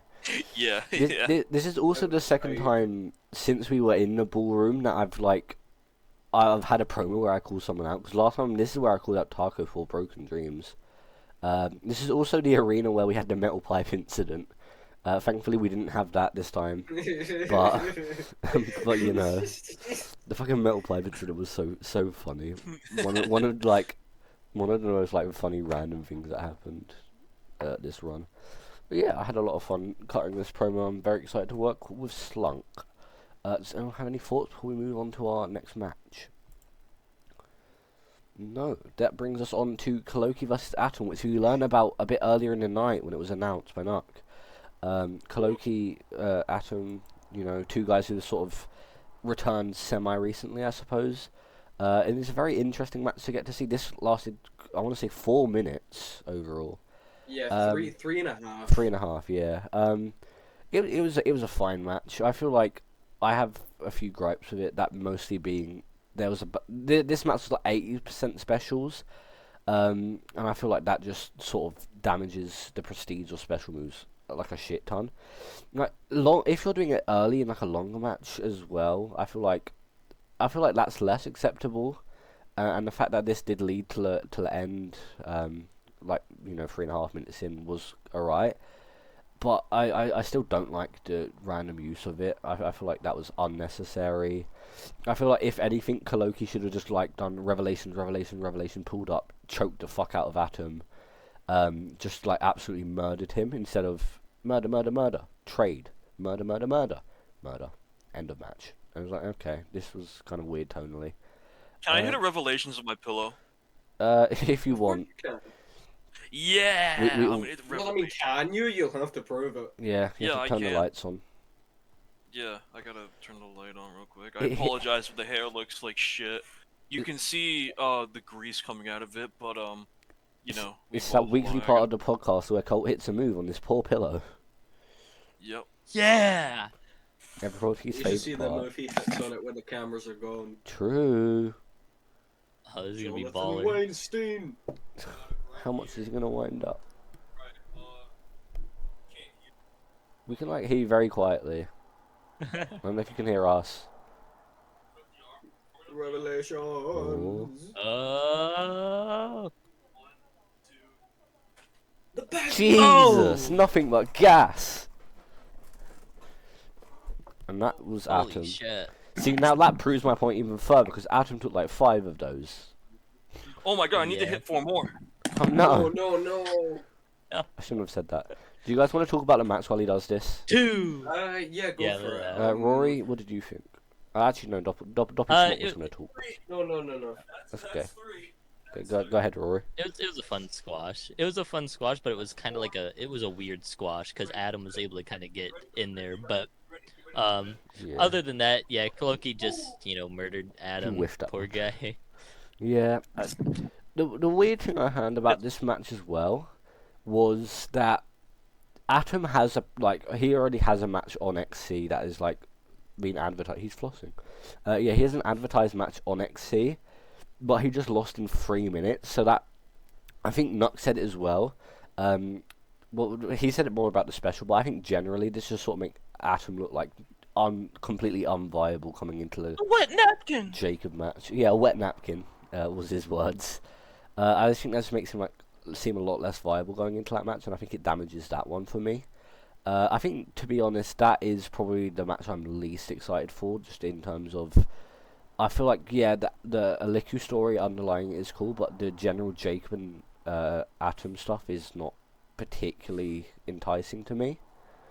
I can't wait for the first person to stand wins match. That was funny.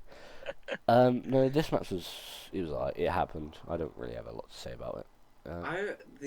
I actually kind of enjoyed this one, honestly. Like, it was, they were clearly given like 3.5, 4 minutes, and they did like a lot of simple stuff that you can do in the time of it. They didn't try and go for like a fast paced classic where they both got in like 15 moves each. Like, they kept it simple, and like honestly, I wasn't too mad about the finisher spamming in this. Like, I mean, that's almost a sign of Koloki's like wrestling at this point. Yeah. Yeah, it's not a bug; it's a feature. And oh wait, actually, Koloki during the entrance, the camera shot. Oh of him, like, in yeah, the that book shit on was fire. fire. It's so cool. Literally fire. Yeah, Cole, I don't like this camera angle. Your fly's undone as well.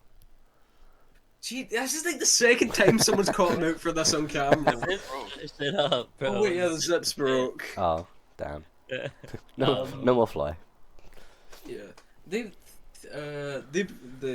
both got like their stuff in there during this 3.5 minutes. I kind of enjoyed it. The only thing I do wish is that the Atom Smasher didn't get kicked out at one, because that's a really cool move. That's Yeah. like a really cool name for a move and shit. There seems to be a theme of knee-related moves being kicked out at one this show. We'll get onto that part later on now. Well, what are we looking at, Schmop? Very inquisitive there. Oh, sorry, I was getting a text on my phone. Hell yeah. Colt? Hey, Colt, do you have any thoughts on this? Yeah. Do you wanna give him, buddy? His dad's back from the pub after like 10 beers. It was a match. You know what I mean? True. Yeah. It You know, was. Koloki just beat the shit out of Adam. Hit lariats. Hellbent, which is my move. He stole my move. What the fuck? How could he do that? Yeah. Yeah. How could he do that? Oh my god. So. Anyway, yeah, it was a match. Koloki won. Really excited for the continuation of the kill list. Maybe Adam was on that kill list. You know what I'm saying? Maybe, yeah. Who knows? We Yeah. haven't seen it. Anyway, yeah, I'm excited for the match between Adam and Jacob at XC. First person to stand on their own 2 feet wins match. Hell yeah. The first ever in history. Fuck yeah. Yeah, it'd be really great. Yeah, I'm very curious to see what Koloki does, if anything. I honestly, I could see like the Atom and Jacob stuff going into like a tag team match between Jacob and Aleku and Atom and Vox. Yeah, I could see that being a thing. Which I don't know how I feel about that, but I don't mind it. Or I could see that being the build up for like the anniversary show or Heatwave, where like in the match with Jacob and Atom, like Atom starts cheating, but Aleku makes the save. Yeah, I love that guy. So Atom decides to get his own Aleku. Hell yeah. I kind of like that. But like, you know, we still got XE to go. So, we'll see where that goes. I'm excited. But yeah, I don't have much else to add. Does anyone have anything to add before we move on to our next segment? No. No? That brings us on to Avery and Misty's promo. Of course, Yeah. Avery. She's the Joker, baby. She's the Joker, baby. No, not the Joker. Very She's divisive. Maru or Mayu. I don't remember the fucking name from Evangelion. Some of the rebuilds. That's a weird way to pronounce Batman from Joker. I mean, no Joker from Batman. Batman but- from Joker. Good job, buddy. Hey, whoa. Batman wasn't in the Joker. What are you talking about? That's what Well, you he think. wasn't there. Yes. Sorry, I'm just messaging someone. No, I really liked, especially Avery's part of this promo. I think this was really good. She sort of had that, regretful, groveling, begging Misty for forgiveness sort of tone. So please, let's have another match. Please, please, please. And Misty's like, I have nothing to prove to you. Leave me the fuck alone. And Avery's like, no, please, I want a match, please. And then, yeah, that was pretty much the tone of this promo, was Avery groveling. Misty clearly just doesn't want to do it. She beat Avery fair and square. She didn't even technically use like anything dirty. This was like by all means a clean win. She just targeted the arm. She knew what to target. Yeah, and it was a good win for Misty, and I kind of like that. Avery is like, oh shit, this person might actually have my number. I sort of need to vindicate that because, like she's been saying, Faywin is the only one to I sort just of met really you. do. And this is crazy. Now here's my number. So call me maybe. Yeah. Alright, you can go on, John. I just want to get that out of the way. Yeah, I feel like it's sort of become a sort of Avery trope that whoever has her number sort of becomes that sort of next obsession, and she like really doesn't like them, and I feel like it feeds into her delusion. Because like she has been saying, you are like Feywind, which Mist heavily debated in this promo. But obviously Feywind was like the last one to beat Avery, and sent her packing for a while. So for Mist to come back, get this win over her, it sort of just spirals her. It sort of shows that Avery really can't take a loss well. And I think that is like a big flaw of her character in kayfabe. And I sort of really like seeing that sort of played on. And yeah, I think it's fair that Mist doesn't want a rematch. I'm sure it will happen in some degree. I'm just very curious to see how they go about getting that to be finally, accepted, and Mist to finally go, alright, fine, I'll give you one more match. But yeah, this was a fun back and forth promo from both of them. I really enjoyed it. Colt's hand cam. Rory, what did you think of this?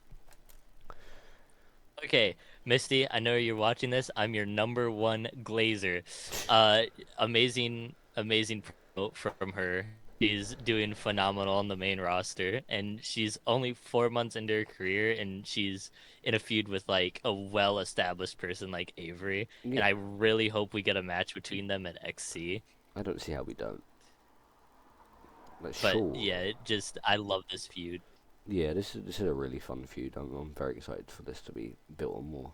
Schmoppy Dog, what did you think of this? Love you, bestie. I really enjoyed this promo actually. Like, also just now that I get the chance to say it on the podcast, long season as a theme has really grown on me. Every That's what single I'm time I saying. hear it, I like it more. And I more. love long season as a theme. First time I heard it, I didn't like it. Anytime after that, I've liked it, but I've just started liking it more and more. I agree. And like I agree with what you were saying earlier, Dobby. Like it's odd, but also really refreshing to see like Avery playing this kind of like grovelly and like almost desperate character, and she Yeah. plays the angle really well. And like like Avery's always been really good on the mic, and like since she came back, I've been like an even bigger fan of her than like I was before. Yeah. But I mean, Misty deserves like so much of the props in this like promo, like all of it on the fly, and like going up against one of the most like consistently good promos and easily holding her own was like it was really refreshing to see, and Yeah. I'm very proud of Misty, like especially with like I could see Misty like being in the spotlight title picture very soon. Like, Yeah, within the next she's- 2 to 3 months. She's unbelievably good Like, already. especially with this win over Avery. Yeah, I feel like this feud is going to do nothing but boost her right up the card, because she has been like I think like Rory said, she's been here 4 months now, and she's already in this massive feud with a former Spotlight champion. And she's like holding her own as well, and she's looking like really impressive in it. And I think this is, I feel like it's a controversial topic, but I think Misty is what a lot of people thought Vanish was. In this new person who just immediately joined and is like the full package. They know exactly what they're doing. And I think Mist is like the perfect example of that. You know, I think she's a good promo. I think she has like a little ways to go with promos, but I feel like she is going to improve with it. In ring, she's already like really, really good, and I can say that firsthand, having worked with her a few times between the indies. I agree. But yeah, no, she's just like a full package, and the more she expands her character as well, I think it only just serves to make her one of like the biggest players on the roster in the coming months. But yeah, no, this was incredible work from both of them. Does anyone have anything to add before we move on? Misty is a future world champion, a future spotlight champion, and a future TV champion. Hey yo, you Oh. kissed yourself. What the fuck? Why are you so rude to yourself? I don't think Cole Sorry. enjoyed that one. Oh no, he's crying. No, Oh, you made Cole sad. Well, it's okay. You know what's next, Cole? It's Chef and Kev. It's Chef and Kev, Cole. Yeah, hang on, I need to get a screenshot of Cole. Cole, you need to do another funny thumbnail for this one. So I'm just getting you some stuff for it. But yeah, at the end of this promo, I didn't know this was happening, so you probably see a little cut in the video and like a cut in the theme. Because I started recording when I saw the Shift/me. Yeah, Shift climbs over the fucking barricade, gets in the ring. Arse Cheek's still out. He hasn't changed, even though he escaped the hospital. He's got his ass out. He's had the cheeks flapping in the wind. And he's Double like, caked up on a Saturday night. yeah, and he shows how desperate he is for his XC moment, because he calls out Kev of all people. You know, Kev not even in attendance. He has to phone in via satellite. He was in his He's car. fucking driving his Yeah, he was in his car. It's like that Sid Vicious segment in WCW. I just found this one really funny, to be fair. But yeah, no, I think this was like a fun segment. I feel like this is one of the only feuds on the roster you could just go, this is an XC match. You are getting it with like no Yeah. actual Yeah. build, and for everyone to be like, okay, I'm okay with that. Yeah, because obviously Kev is Kev. You could put Kev with anyone, and I'd be like, you know what, fuck yeah, give me it. True. What's it? What else? Shift. He's just gonna have fun now. I feel. Before he like gets into anything big, he's just gonna have fun stuff with Kev. And this is a fun little interaction. But I feel like we have to point out the absolutely insane gimmick they have for this match. Yeah, what is it? Colt, That's one of the notes I had for this. What Colt- the fuck Kev? is the stipulation? yeah, Colt, can you read this off and give us an explanation? Kev rules light tube log cabin 2 out of 3 falls death match. Whoa! Greatest match ever. So okay, so I feel like all of us have seen the clip of John Zandig like with Sick Nick Mondo when they fall off the roof through. Yes, through yeah. That is the match it was. It was Oh. light tube log cabin 2 out of 3 falls. That was the match Okay. that clip originates from. But it's also, you know, Kev rules at the beginning. Yeah. But you know what? I'm so fucking happy for this. I'm so excited. It's gonna be batshit insane, and everyone knows it's gonna be batshit insane. But it's like, Yeah. you know what? Fuck yeah. It's gonna be batshit insane, but everyone is fucking so excited for it because it's Kev basically. It's- Kevin Schiff. I was who, gonna say, like, it's we the all two think, What halves is like, this of that. angle, Cole? Hey. What she sees. This is what the she minute sees angle. Sandy gets back to the house. Oh god. I need to get this. Oh my god, that image is Okay. horrendously cursed. I really, I That really was like this crazy. segment. It reminded me of Scott Steiner and Chucky. You mean also, Rick Steiner and Chucky? It wasn't Scott. It was yeah, fuck, I meant Rick. Get your raggedy rear end down here so I can kick it. Sorry. Jesus. Yeah, but like you said, Dobby, this match, like, it's just gonna get you excited. This match doesn't need build. They can just decide it, and it's gonna be worth it either way. Yeah. And I'm so excited. What the fuck is what?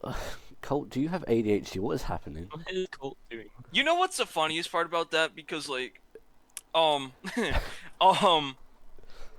so, on Tuesday, I had a video call with a doctor, right? Because they were discussing like social security benefits, Mm. but he didn't say autism. He said ADHD.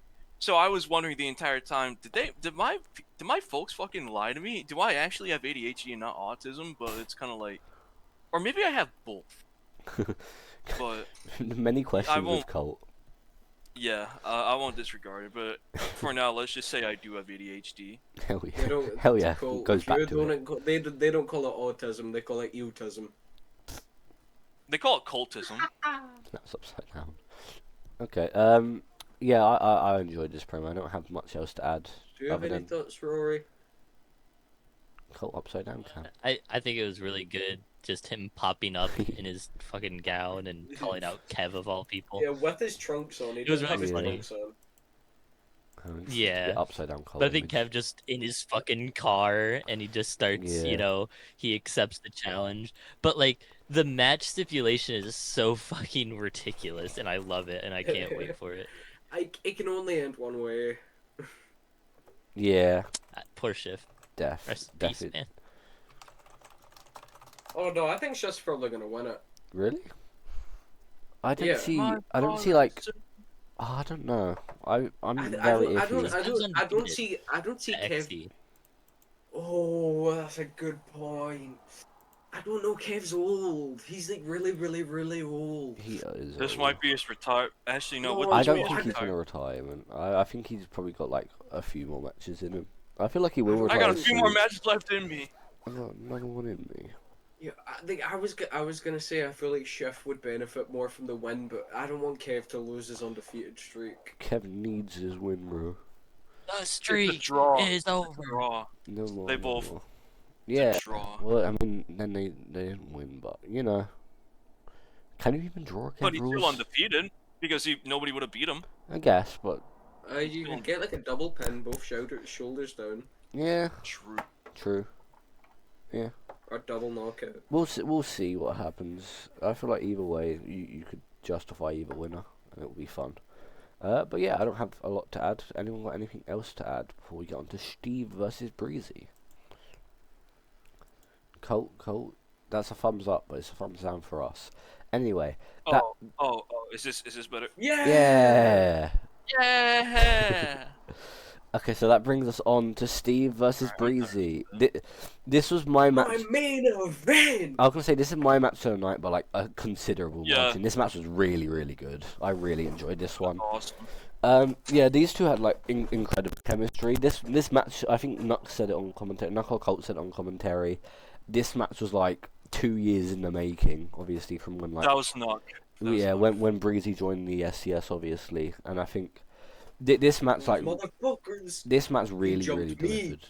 Also, yeah, this Okay, I just want to point this out real quick. You can talk about the match in a sec, Dobby, but like okay. Steve's entrance hyped me up for Yes, no that was reason. so good. Dude, no, here's the thing, right? He just walks to the fucking ring, he gets in, goes to his corner, just takes out the hoodie, and I got so fucking hyped for that. Like, the most Immediate. simplest entrance you can do, and my, The like, hoodie was blood in, like, pumping. It was how fast he took off that hoodie.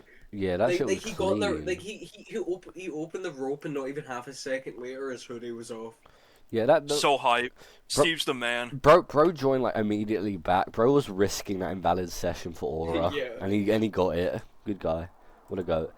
But no, yeah, this match was really really good. I really enjoyed this. There was a lot of like leg work in this one, and I always love seeing some limb work in matches.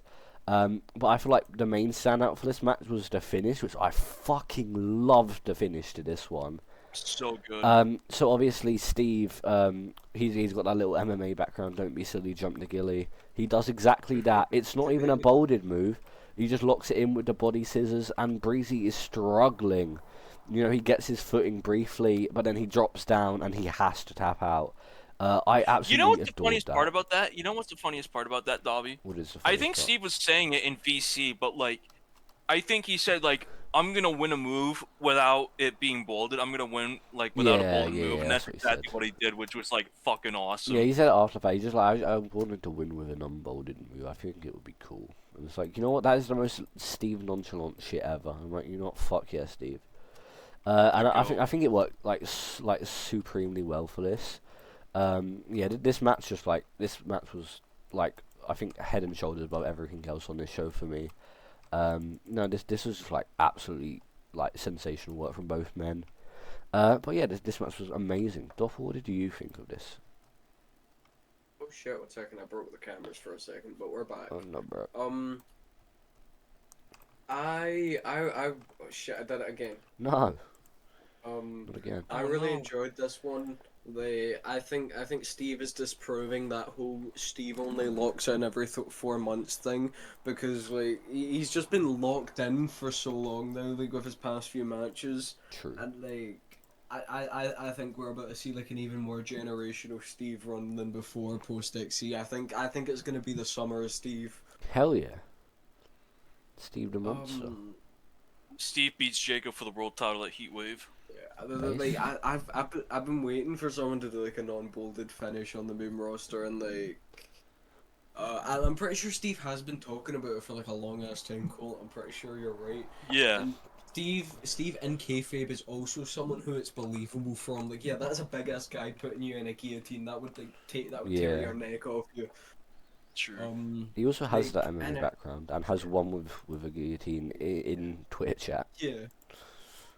Yeah, and I feel like I feel like they both still came out looking really strong here, even without it being a bolded move. Yeah.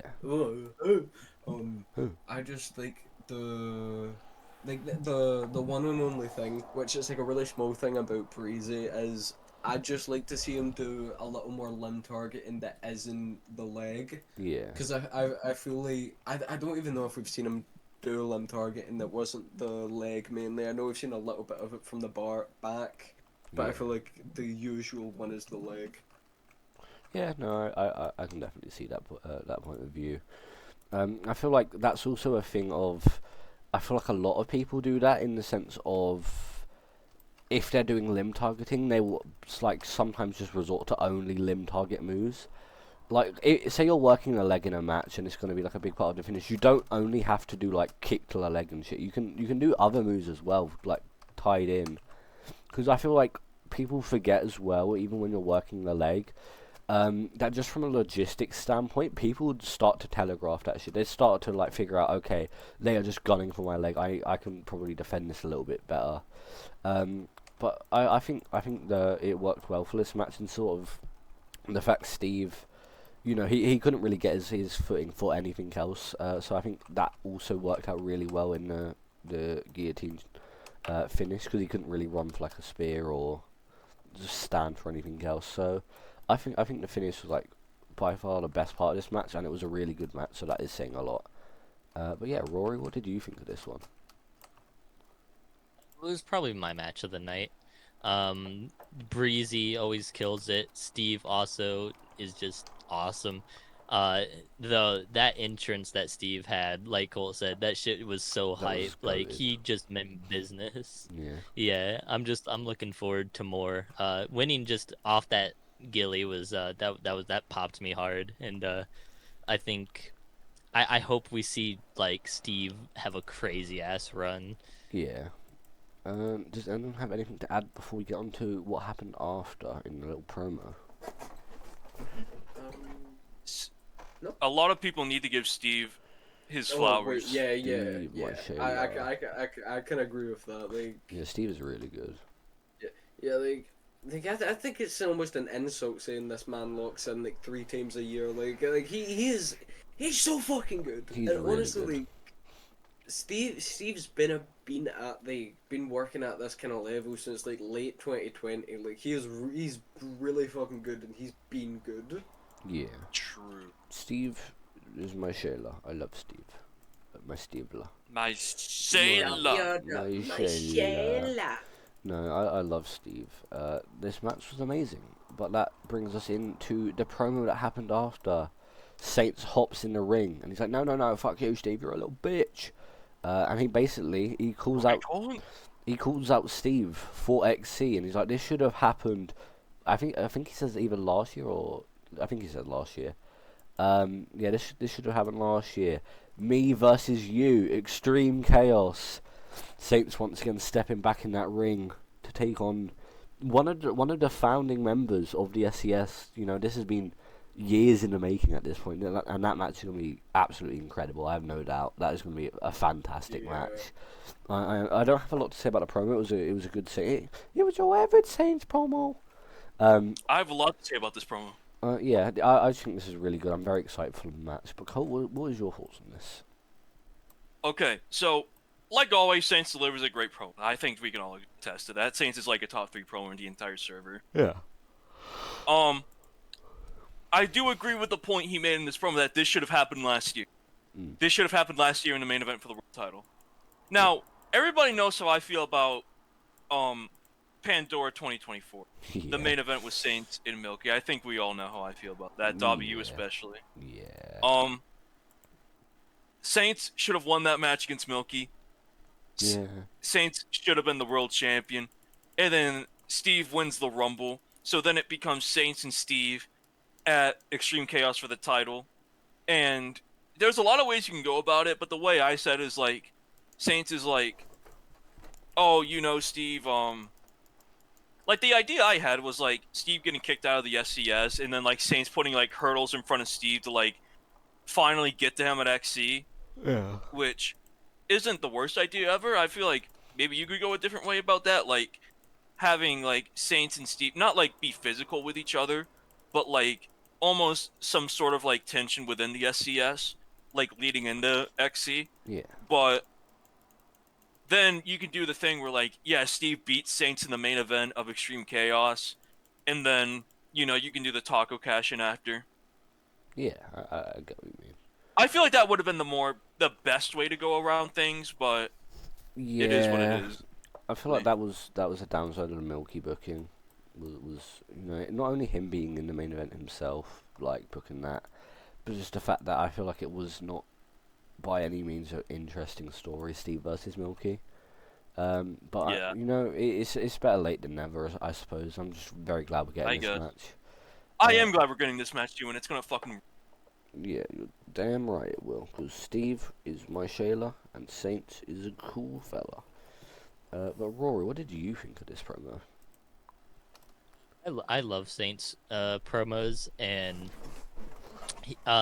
he is right, or that this match definitely should have happened at XC, but I'm still glad that we're getting it now, Yeah. you know, and then, you know, not at all. And I think they are going to deliver, and it could be match of like the night of whatever night they wrestle on. Yeah, I agree with that. Yeah, the Schmoppler, do you have anything to add? Not much, honestly. Like this was a pretty standard Saints promo in my opinion. Like it didn't make me feel the way a Saints promo like always does, but it was still very, very good. Like, but compared to an average, like a normal person's promo, like it was fire. Yeah. No. And I will say the actual announcement of the match got me really, really excited. Yeah. Like this is gonna be like a big old like battle between two big boys who hate each other, and I think Saints will be able to hang. I'm putting my faith in him, Yeah. even no, though I don't think he feel that watches too. the podcast. Yeah. Hi Saints, if you do somehow. No, I think the Saints vs Steve will be a really, really good match. I have a lot of faith in that. But yeah, I don't really have too much more to add. Does anyone have anything to add before we get on to the penultimate thing of tonight? Ultimate? No, penultimate. Oh. Ultimate's pen? He's writing. Well, Wait a minute. We'll get into that. Ultimate? Yo. Oh Wait, yeah, he wait, was. wait, He wait, was wait. there too. He was there too. Wait, say that. Say that again. Sorry. Holy cringe. Sorry. Um, Sorry. What the fuck just happened? yeah, what Sorry. was that? What the fuck was that? Yeah, this brings us straight into the Faywin backstage promo. You know, sort of. His hair's gray. His he's hair is graying out. grey, true. You're getting old. This is He's obviously a sort of like response to Doppel's promo earlier in the night. This sort of sees Faywin is like completely unhinged here. You know, messy hair. Unk is losing it. He's way too stressed. Unk is losing Yeah, he obviously he comes in. He's meant to have an interview with Nut, where he just like snatches the mic and is like yelling at Doppel. He's like, "You don't know. You don't get to say that you know me." Nah, nah, nah, nah, nah. And then it's like so abundantly clear now that everything Doppel has been saying to Feywind, you have no friends, that belt is all you have, blah blah blah, is like really getting to Feywind as much as he tries to claim it doesn't. I think this was as far as like mic work goes. I think this was like far and wide the best promo we had tonight. I think this was like incredible promo, not only because it was like amazing, like a substance of a promo, but also the fact he did this in like a minute. This was a really really short promo, and he did like Yeah. incredibly well with what time he had. I think this like really really delivered, and this served to just like build a like shit ton more hype for Phelan versus Doppel at XE, and I think he did really really well here. But Colt, what did you think of this? Few notes here. I always loved the desperation in like from like Faywin's voice, and you can like really tell that like he genuinely believes everything like he says, Yeah, because I think Faywin is good at acting paranoid. He's a very like he is. he's a great actor. Agree. And I think he's had a good run with the Spotlight title thus far. And Ashley, by the way, wanted to point this out.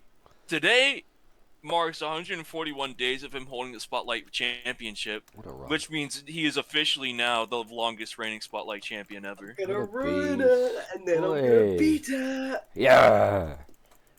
But I said in my question today that if he does drop at the Doppel, then I think he should definitely progress to the world title scene. Yeah. Because I think he's proven that like he can take the ball, run with it when it comes to like being the highlight of every pay-per-view that like he's headlined so far. But yeah, this was a great promo. I'm very curious to see how he would progress into it, because I feel like as current Feywind is, like how he is currently, I don't see him like turning face relatively soon. And like I feel like if even like I'm presuming it will be a triple threat. We'll get into the main event in a second, but like I feel like if either Jacob or Rich walk out of XC with the world title and like not Jimmy again, then it's like a very iffy match to run, because like Jacob is this massive heel. Rich is like, as much as he like claims to not be, he is like in a sort of heel territory now. I think that sort of clashes a bit, but I definitely want to see Faye win in the world title division after he drops the spotlight. But I just think even then he should just be getting like high profile feuds with people, and that sort of like sets him up for it. Because he has like really picked up, especially in the last few months with the spotlight title. I think he's really really picked it up, and he's become like very very very good. And yeah, this promo was that basically shown. Rory, what did you think of this? I think it was really good. He portrayed a lot of like emotion, and like it kind of felt real in a way. Yeah. Like Faywin's been having a really good run as like Spotlight champion, and I have been enjoying it. And I think that promo was excellent, and for him and his character. And if Doppel does beat him at XC, I hope to see what he does next. Hell yeah. Doppel, as the one who this was basically about. What did you think of this promo? Like, I don't want to like I think I don't know if it's cocky to say this because I'm on the other side of it, but I think like Feywind right now is in his bag when it comes to promos. Like, I haven't seen anything like this from him other than like Yeah. the past few weeks of what I'm seeing, and I absolutely like adore it. I know there was like a little moment in time where people were kind of saying that like Feywind's promos were kind of going one note, and I think he's absolutely proved that wrong now. No, I agree with that. I Like, think with that promo he's got, and like I love the fact that anytime like I mention, because I think it's happened twice now that I've cut a promo and he's had a promo like later on in the show going against what I've said, or like something similar like to that anyway. And he just like he'll always take like the general theme of what I'm saying and just run with it, and like he does it really well. Yeah.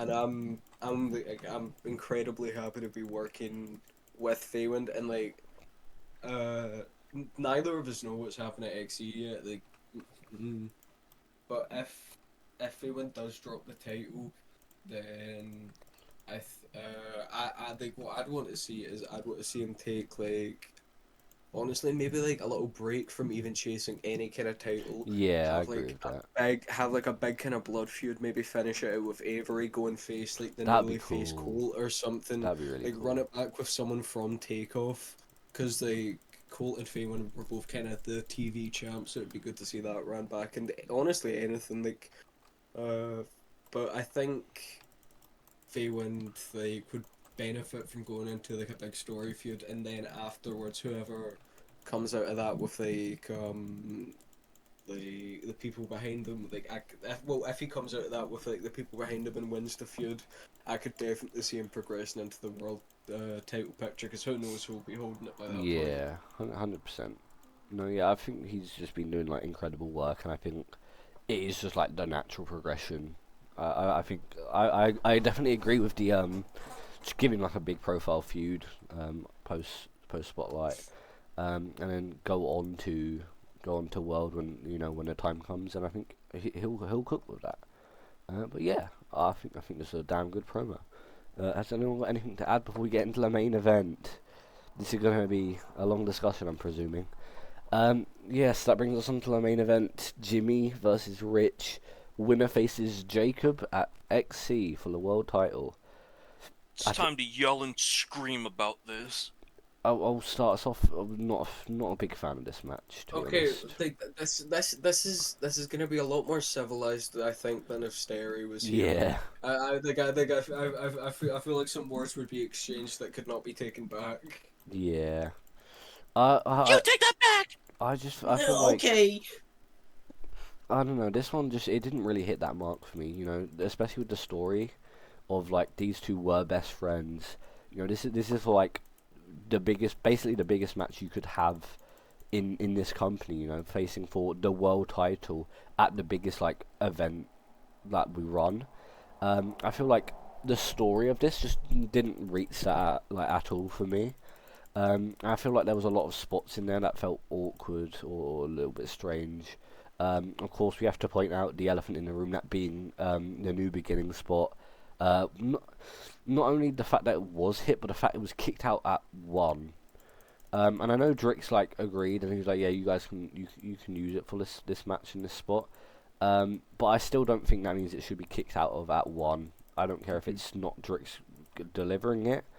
I just think that is so unnecessary.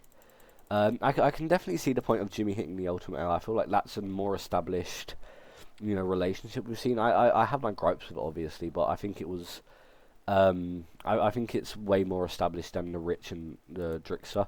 Because I'm going to be honest, I myself almost forgot that like Drix and Rich had any links. So thinking Yeah, like seeing I didn't even know.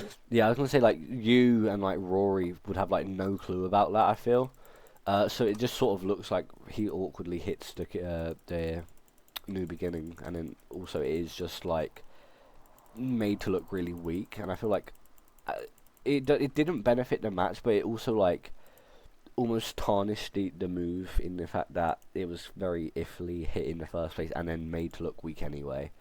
I don't know. I wasn't a huge fan of that. I did like. I felt like it was pretty clear that this is going to be some sort of no contest. Because I feel like neither of these guys could really afford this sort of loss. Because I feel like otherwise they'd be basically with nothing else to do at XC. If like one was to win clean here. But I like some spots, and I like the moonsault off the balcony as well. I think that was a really cool spot. That was my holy shit moment of the night. Yeah. No, yeah. But another big gripe I had with it was the ref bump. Why was he down for so long? I think that was like that. I found it like really hard to suspend my disbelief for They're that. paperweight refs. Yeah. But even then, I think Yeah. Even then, that that's might, like he was that down might for have been the 5 longest minutes. ref bump I've seen. Yeah. That was Well, like didn't the ref get hit with like the fucking what's the move? the Windbreaker. windbreaker. I've seen refs get hit Yeah, with no, signatures no, and get no, up I there. no idea. I do kind of get it on that level. But I feel like if But he was out it- for it like was still 5 kinda minutes, strange. he was out for like 5 minutes, maybe even longer than 5 minutes, because Yeah, they were outside for a while. I mean, shit, I'd be out for 5 minutes too if I got hit with the windbreaker. You know what I'm saying? So it's I get it. Yeah, I feel like it would have been a cool spot with the like. Sorry to cut off while you were talking, Velbing. But like, Kiwi. if they'd done they had done Windbreaker knocks the ref down, then they worked their way outside and done the moonsault. Yeah. If they were doing a double down and then the ref starts their count and then they have to beat the count while getting back into the That would ring. have been cool, yeah. Yeah. Because like the ref was just like sort of laying there, and it's like, well, now what? And I think that was just a bit awkward, and I think that sort of negatively affected it a bit for me as well. But yeah, I think it wasn't the greatest match. I wasn't a huge fan of it, and I think the fact that we had Breezy versus Steve as well, which was like a really good match. I think just sort of, I don't know. I feel like it just made it look a bit worse in the fact that this was like setting up for like a huge XE implication, and it was sort of outdone by just this match that just was, for all intents and purposes, just a good match in general. But yeah, I feel like I've said most of what I've got to say. Cole, I want to hear your thoughts on it, because I know you have a lot of thoughts on the Drick stuff. Well, technically not a lot of thoughts, but I'll let you talk about that. This was always going to be the fucking match, and if you didn't see this, then it's like, come on. It's like, you gotta understand who Jimmy and Rich are, you know? Jimmy and Rich, they're both pure marks. They both love that fucking Japan wrestling shit. And I like Japanese wrestling too. I watch not a lot of it, but like I watch some of it. Like if a match really intrigues me, but like these two are like fucking great friends. So it's very obvious that they like got on a VC one day. We're watching so many like fucking Japan matches, like New Japan matches, and they were like, you know what, we're gonna do some of this shit in our match. And that's what they did. They went out there and they had a Jimmy and Rich match, because this is what it is. It's a pure Riso fucking New Japan, All Japan, Noah match. And it was always going to be like that. There was no other way this match was going to go other than that. And the Hydrix move, like, I know you guys have been around Hydrix. You've seen him, like, wrestle and do all that other stuff. I don't care.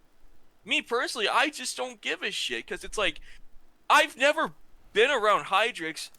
I haven't like ever seen a Hydrix match. Maybe I will one of these days if someone links me a good match, but it's kind of like Rich said it himself, like Hydrix gave them the blessing to do the move and the spot. So it's like, all right, they went out there and they fucking did it. Look, I have a response. like- I have a response for that. Just because they got permission from it, it doesn't make it right, in my opinion. Like Drix is. I just want to say, Drix is a lovely guy. That guy will probably say like yes to near enough anything, because he is a lovely guy. He's just not like saying no to people. I still don't think that makes it right. To be brutally honest, I Well, no, don't if like that spot at if all. Hydrix is giving them his blessing, then it's like, all right, so he gave them his blessing. So what? It's They like, it went out doesn't- there and they did the It spot. doesn't It's mean like, people have to like the spot necessarily. Yeah, I mean, yeah, exactly. you don't have to like the spot. I'm not saying that. Like, yeah, you don't have to like the spot. But like, you're not like you're being forced at gunpoint to. But it's like, to me, like, it just didn't really matter to me all that much. Like, yeah, I've seen this in get that multiple from your matches where it's like, standpoint.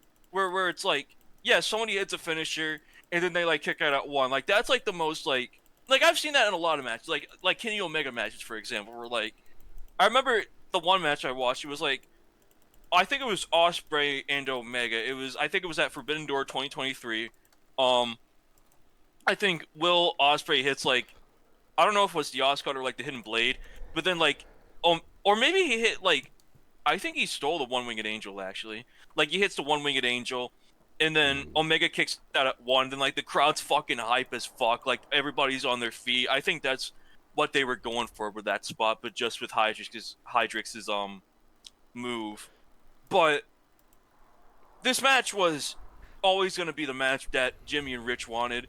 The only thing I was annoyed about, and not anything about the match itself, but like, and I don't mean to talk about myself here during this match, but like, What a mark.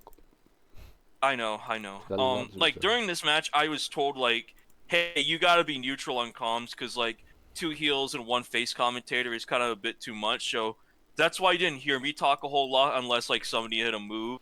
Mm. So I was really annoyed that I felt out of place in that moment because I really would have liked to like bounced off Jacob a whole lot during that match because I did at the beginning, Yeah. but that was before I got told like, yeah, just be neutral. I just want to So add on briefly to that. I feel like the match also sort of negatively was affected by that because I feel like having Jacob out there was always going to be like a funny little addition, and having him on commentary was always just going to be a fun little thing. And I feel like we were sort of robbed of any sort of fun little stuff there with you and Jacob. And I feel like that also made me less like care about it a little bit less because I feel like that would have been like a nice little thing to have. Is like, hey, look, these two guys, you know, Jake, especially when you like do it with Jacob's entrances as well. yeah. I feel like the fact that we just didn't get to see that was like very disappointing to me. And then Is what it is. obviously I I know mean, that the wasn't your funniest thing to fault. come out of it, the funniest thing to come out of it is like when Rich was making his entries and me and Jacob just both went Sagaya, Sagaya, Shakaya. Sagaya. That was funny. That was the funniest thing to come out of it. Yeah, But that was good. I mean, I don't have any particular thoughts on the match itself. Like I said, it was always going to be the match at Jim Castle, and that's what happened. So yeah. I have a question before they. Was this your match of the night, Cole, or was Breezy Steve? No. Steven Breezy. Steven Okay, Breezy. I got you. Schmoppy Dog, what did you think of this one? I the match itself for like a large portion of it, I was actually a pretty big fan of it. I was invested. I was watching it go along. It was up to the moonsault like spot. I was really enjoying it. Like it was kind of contested between that and like Stephen Breezy for my match of the night, and then the moonsault spot happened, and the ref stayed down. Jimmy hit an ultimate L, and Rich hit a no beginnings, and like that, and it going at like another like 5 minutes or something, or 6 minutes after the moonsault spot. Like I like I feel like what I would have rather, and I'll get more into like the move stuff in a second, but I feel like I would have rathered that like the moonsault happens, they fight their way back to the ring. They have like a 1 to 2 minute back and forth, and then that's the finish. Because the moonsault, that was the peak of the match for me. That was like the holy shit moment for me as well. Yeah. So it was like anything after that, whether it had like went the way it did or not, I think I wasn't gonna enjoy as much as everything up to that point. No, yeah, definitely.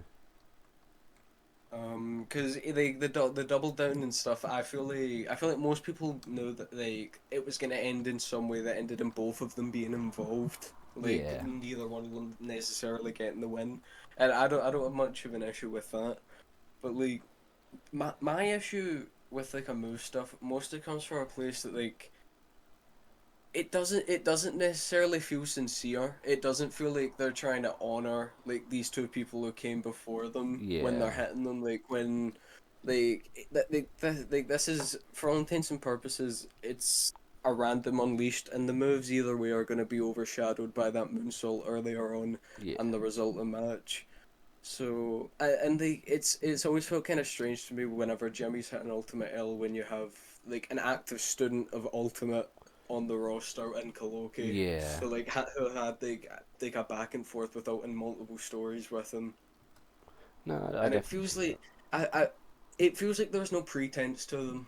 I didn't go into the match thinking like there's like that like it was gonna happen, or like there was any kind of or that Alt and Drix had any meaning in this match at all. that. Yeah, I get you. So it more took me out of it than anything, especially with like because I completely get where Cahoot's coming from. Like I mean, like if I went into Roblox and saw someone hit like the Sasuke Shinsuke special or some shit, and this was like an egregious crime, like I wouldn't give a shit if it was a good Roblox wrestling match. I don't give a shit. So I completely get Colt's opinion, but it's just it's it,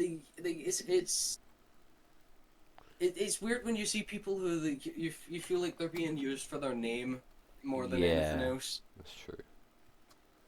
I think that's a good point as well. Yeah, it felt like a weird little cheap pop to me, more than anything. I feel like it didn't benefit the match a whole ton. Yeah. But yeah, continue. No, that's pretty much my whole thoughts with the match. Overall, I really liked the match because first like 10, 12 minutes, absolutely perfect. I couldn't ask for more in the Unleash main event. It's just like everything that kind of transpired after that I Yeah, didn't enjoy as much. that's fair. Rory, what did you think of this match? Nope. In my opinion, I liked it from start to finish. I enjoyed it. I had a feeling that the finish was probably not going to be one, one or the other because I mean that's a big match. That's a big main event. Yeah, And with the story between Rich and Jimmy, but the Steri comms that was fun. There were a Yeah. lot of cool spots in the Do a match. flip. Um, yeah, he he popped does for love the his flips. It was flips. Do hilarious. flip. Do a flip, and then I want to. Oh like no, go ahead.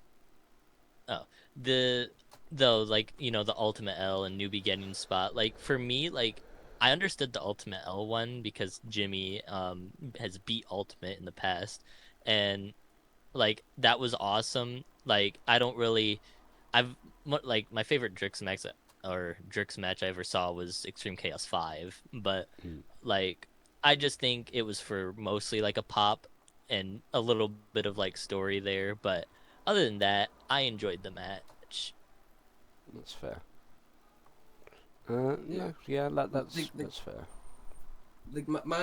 my thing with it is I understand Rich and Jimmy do have history with Alt and Drix. Mm, It's just like what did that have to do with this match? When was that mentioned recently? yeah, Like outside of kayfabe,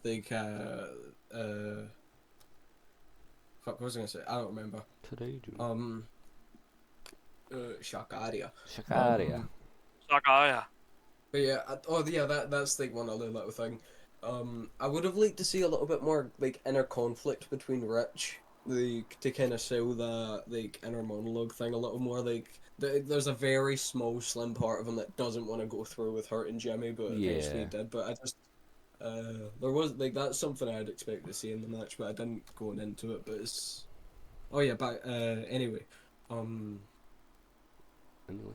Um, yeah, I no, think yeah.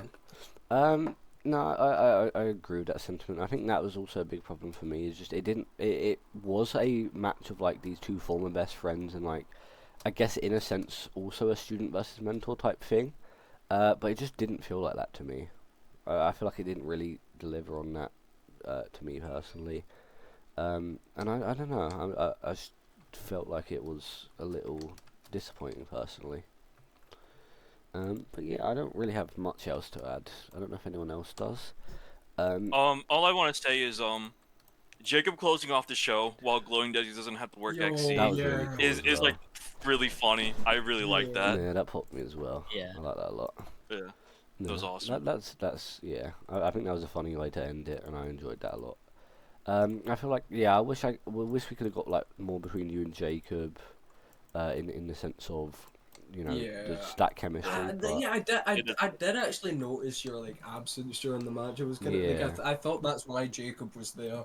Like at one point was because you weren't able to commentate. yeah, I mean, I just didn't know where to like fit in because, like I said, like I got told like, hey, be neutral. So it's kind of Right. like, well, no, I don't want to especially do when it. like Jacob's on commentary, it's kind of like I don't know how I'm supposed to do that when like I'm constantly glazing this guy all the time. Yeah, So I was really put in like an awkward position. that's what I was thinking as well. I don't know. It was.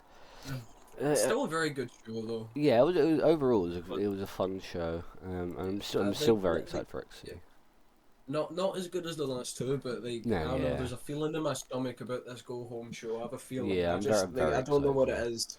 Yeah, I'm very excited for this go home. But yeah, this was a fun show. I definitely agree. I feel like it was especially with how good the last two shows were. I feel like this was probably out of those three probably the weakest one. But I feel like it wasn't a bad show by any means. I think that just sort of shows how far we've come and the fact that this was Yeah. really good. And yeah, I have a lot of faith in next week. I think there's a lot of stuff to build on. Obviously, we have the way this main event ended. I feel like that's going to be handled in a fun way. And yeah, I feel like there's a few more matches to be made for XC, and I think it's going to be a lot of fun to do so. But to be honest, Um, oh, But before we end out, I do just want to ask, what are your guys' cards for XC looking like? What are they? Do you think there's a like? What matches do you think are going on what nights? Do you think there's any that haven't been announced yet? I feel I there mean, you've probably got a probably few that is. haven't been announced yet. I feel like Avery and Mist is bound to happen. I feel like that's going to come through. Like maybe Avery just keeps begging and Mist is like, fine, for fuck's sake, fine, I'll do it. And then maybe to have a gimmick as well, because she's like, if you want to do this, fine, we'll do it in X match. I feel like Tara and Cass maybe. I just don't see Tara missing the XC card with how good Yeah. she's been. But I don't know what else she could do, to be fair. I think Jacob Aleku versus Atom and Fox is a possibility, but I'm not 100% of that. Yeah, I don't know about that one. It sort of depends. I could just see it being like Aliku, Jacob Cage loses, maybe via Vox like interference, and that sort of Ooh, builds that'd that. be good. And then Aliku still doesn't have his job, and then that can like sort of drag out a bit more.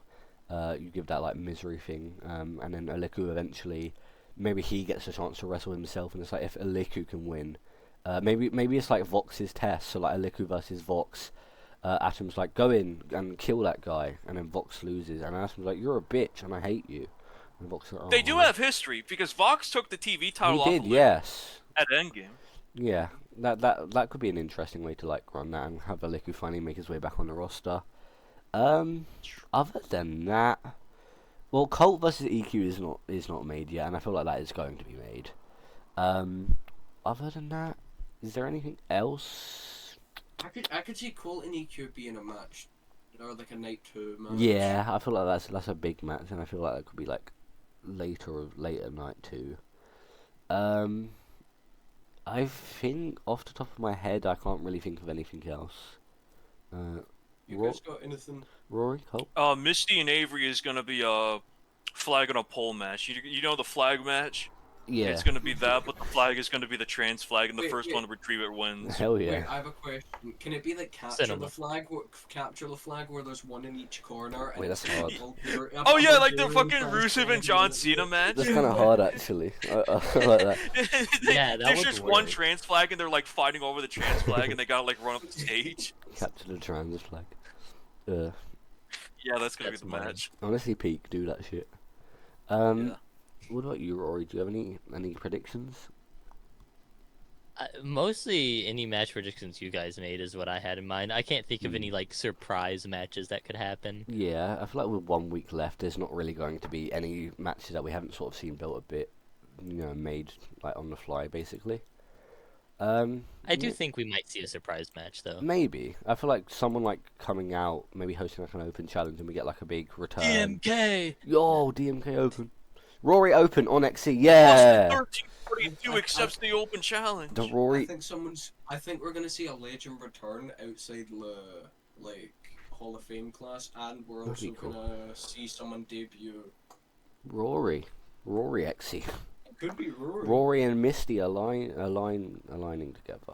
That'd be Wait a pretty minute, awesome. who's attacking Avery? That's a masked attacker. The person takes out the. Oh my God, it's Rory. Rory is No. here in the MWA. Rory and Misty have a line, and they're beating the shit out of Avery. That'd be a really cool team. Colt, hear me out. I have an even better idea. So someone rushes the ring, they jump Avery. Oh my God, who is that? They have a mask on. They take off the mask. What? That's another mask. It's El Hijo del Trampolino. What is he doing here? Oh my God, the UXW invasion, then all the UXW barricade and beat the shit out of Yeah, everyone. the fucking West Ham guys come out with Saints. They align it. They align with the SCS. UX up! UX up! UX up! I love You- how UX dub chants, because I saw UX dub chants when like Schiff was in the fucking ring, and UX dub has just become like the new EC dub, Yeah. EC dub, EC dub. She's just hardcore, and I love it. Yeah, I feel like that is like, yeah, that's pretty much a good place to sort of end it off. Actually, one thing, do you guys have like any like predictions for Kaloki? Do you guys think Kaloki will make it on the XC card? Yeah. I think Loki could face Tara. That would be a fun match. I feel like I feel like it's. I think it's maybe very a bit sudden. quick. Yeah. I I think if Tara isn't facing Cash, she'll face Kaloki. That's my prediction. I have Cloaky would probably have to win and become a 2-time TV champ. yeah. I have a little prediction that I think could be fun. Maybe Kaloki is the one who hosts an open challenge and he reads off like his kill list, and he's like, "I want you," and then someone comes out, and it's like this person. on the Ultimate kill Guy list. 22. What's Zolt doing on there? Oh my god, Or mentor and Maybe student. Kaloki finally finishes his kill list. And then it Very short says, list, damn. Yeah, turn the book around and look at the back page. One more name. It's me. Shoots himself in the head. He dies. Kaloki Rip would Kaloki. fucking do He that. so would Oh. do that as well. He'd set himself on fire though. Why is my name on this? Why is my name on this? And then Joe Biden comes out with a fucking Tommy gun, guns him down in the middle of the ring. Sets We his get a corpse Joe on fire. Biden MWA run. Joe Biden wins the fucking national championship. Peak right there. Peak right there. That is what to book. Not He if, turns the you know, national championship into the United States championship. if Nox listening, And then in do that. Kayfabe, Kaloki posted a promo where like Joe Biden shoots Trump in the head and he becomes president again by like principle. Honestly, peak. Do the shit, Kaloki. I probably Yeah. I probably shouldn't Take say notes. that. I probably shouldn't say that Take because notes, he Laura. will do that. He will do that. No, he will do He that, and I straight want up to would do it. do that. You know, he will do it. He will fucking do it. I don't give a shit. What a way to end this podcast. We have given Kaloki the most cursed of ideas. But yeah, I think this is a good place to wrap it up. Thank you for joining us, Rory. Thank you for joining us, Schmoppied Up. You know, our fourth host technically. But He's yeah, the fourth man. thank you to everyone for Fourth listening. This is one of the longest episodes we've I'm done. the Kurt Angle to the podcast shield. You're damn right you are. Like Yes, the Steve Mongo McMichael of the podcast. that's our Mongo. Rest in peace, That's rest in peace. Suggo. Catch me on BPW Friday. Yeah, watch BBW this Friday. Rory will probably be awesome and maybe host Open Challenge. I don't know. Well, I do know because I And booked I'll the show. accept and win 2 titles. Holy fuck. But yes, thank you for joining kill you. us, everyone. This has been a long episode, but if you're listening still, thank you very much. And we will see you for the next episode. Goodbye. Bye bye.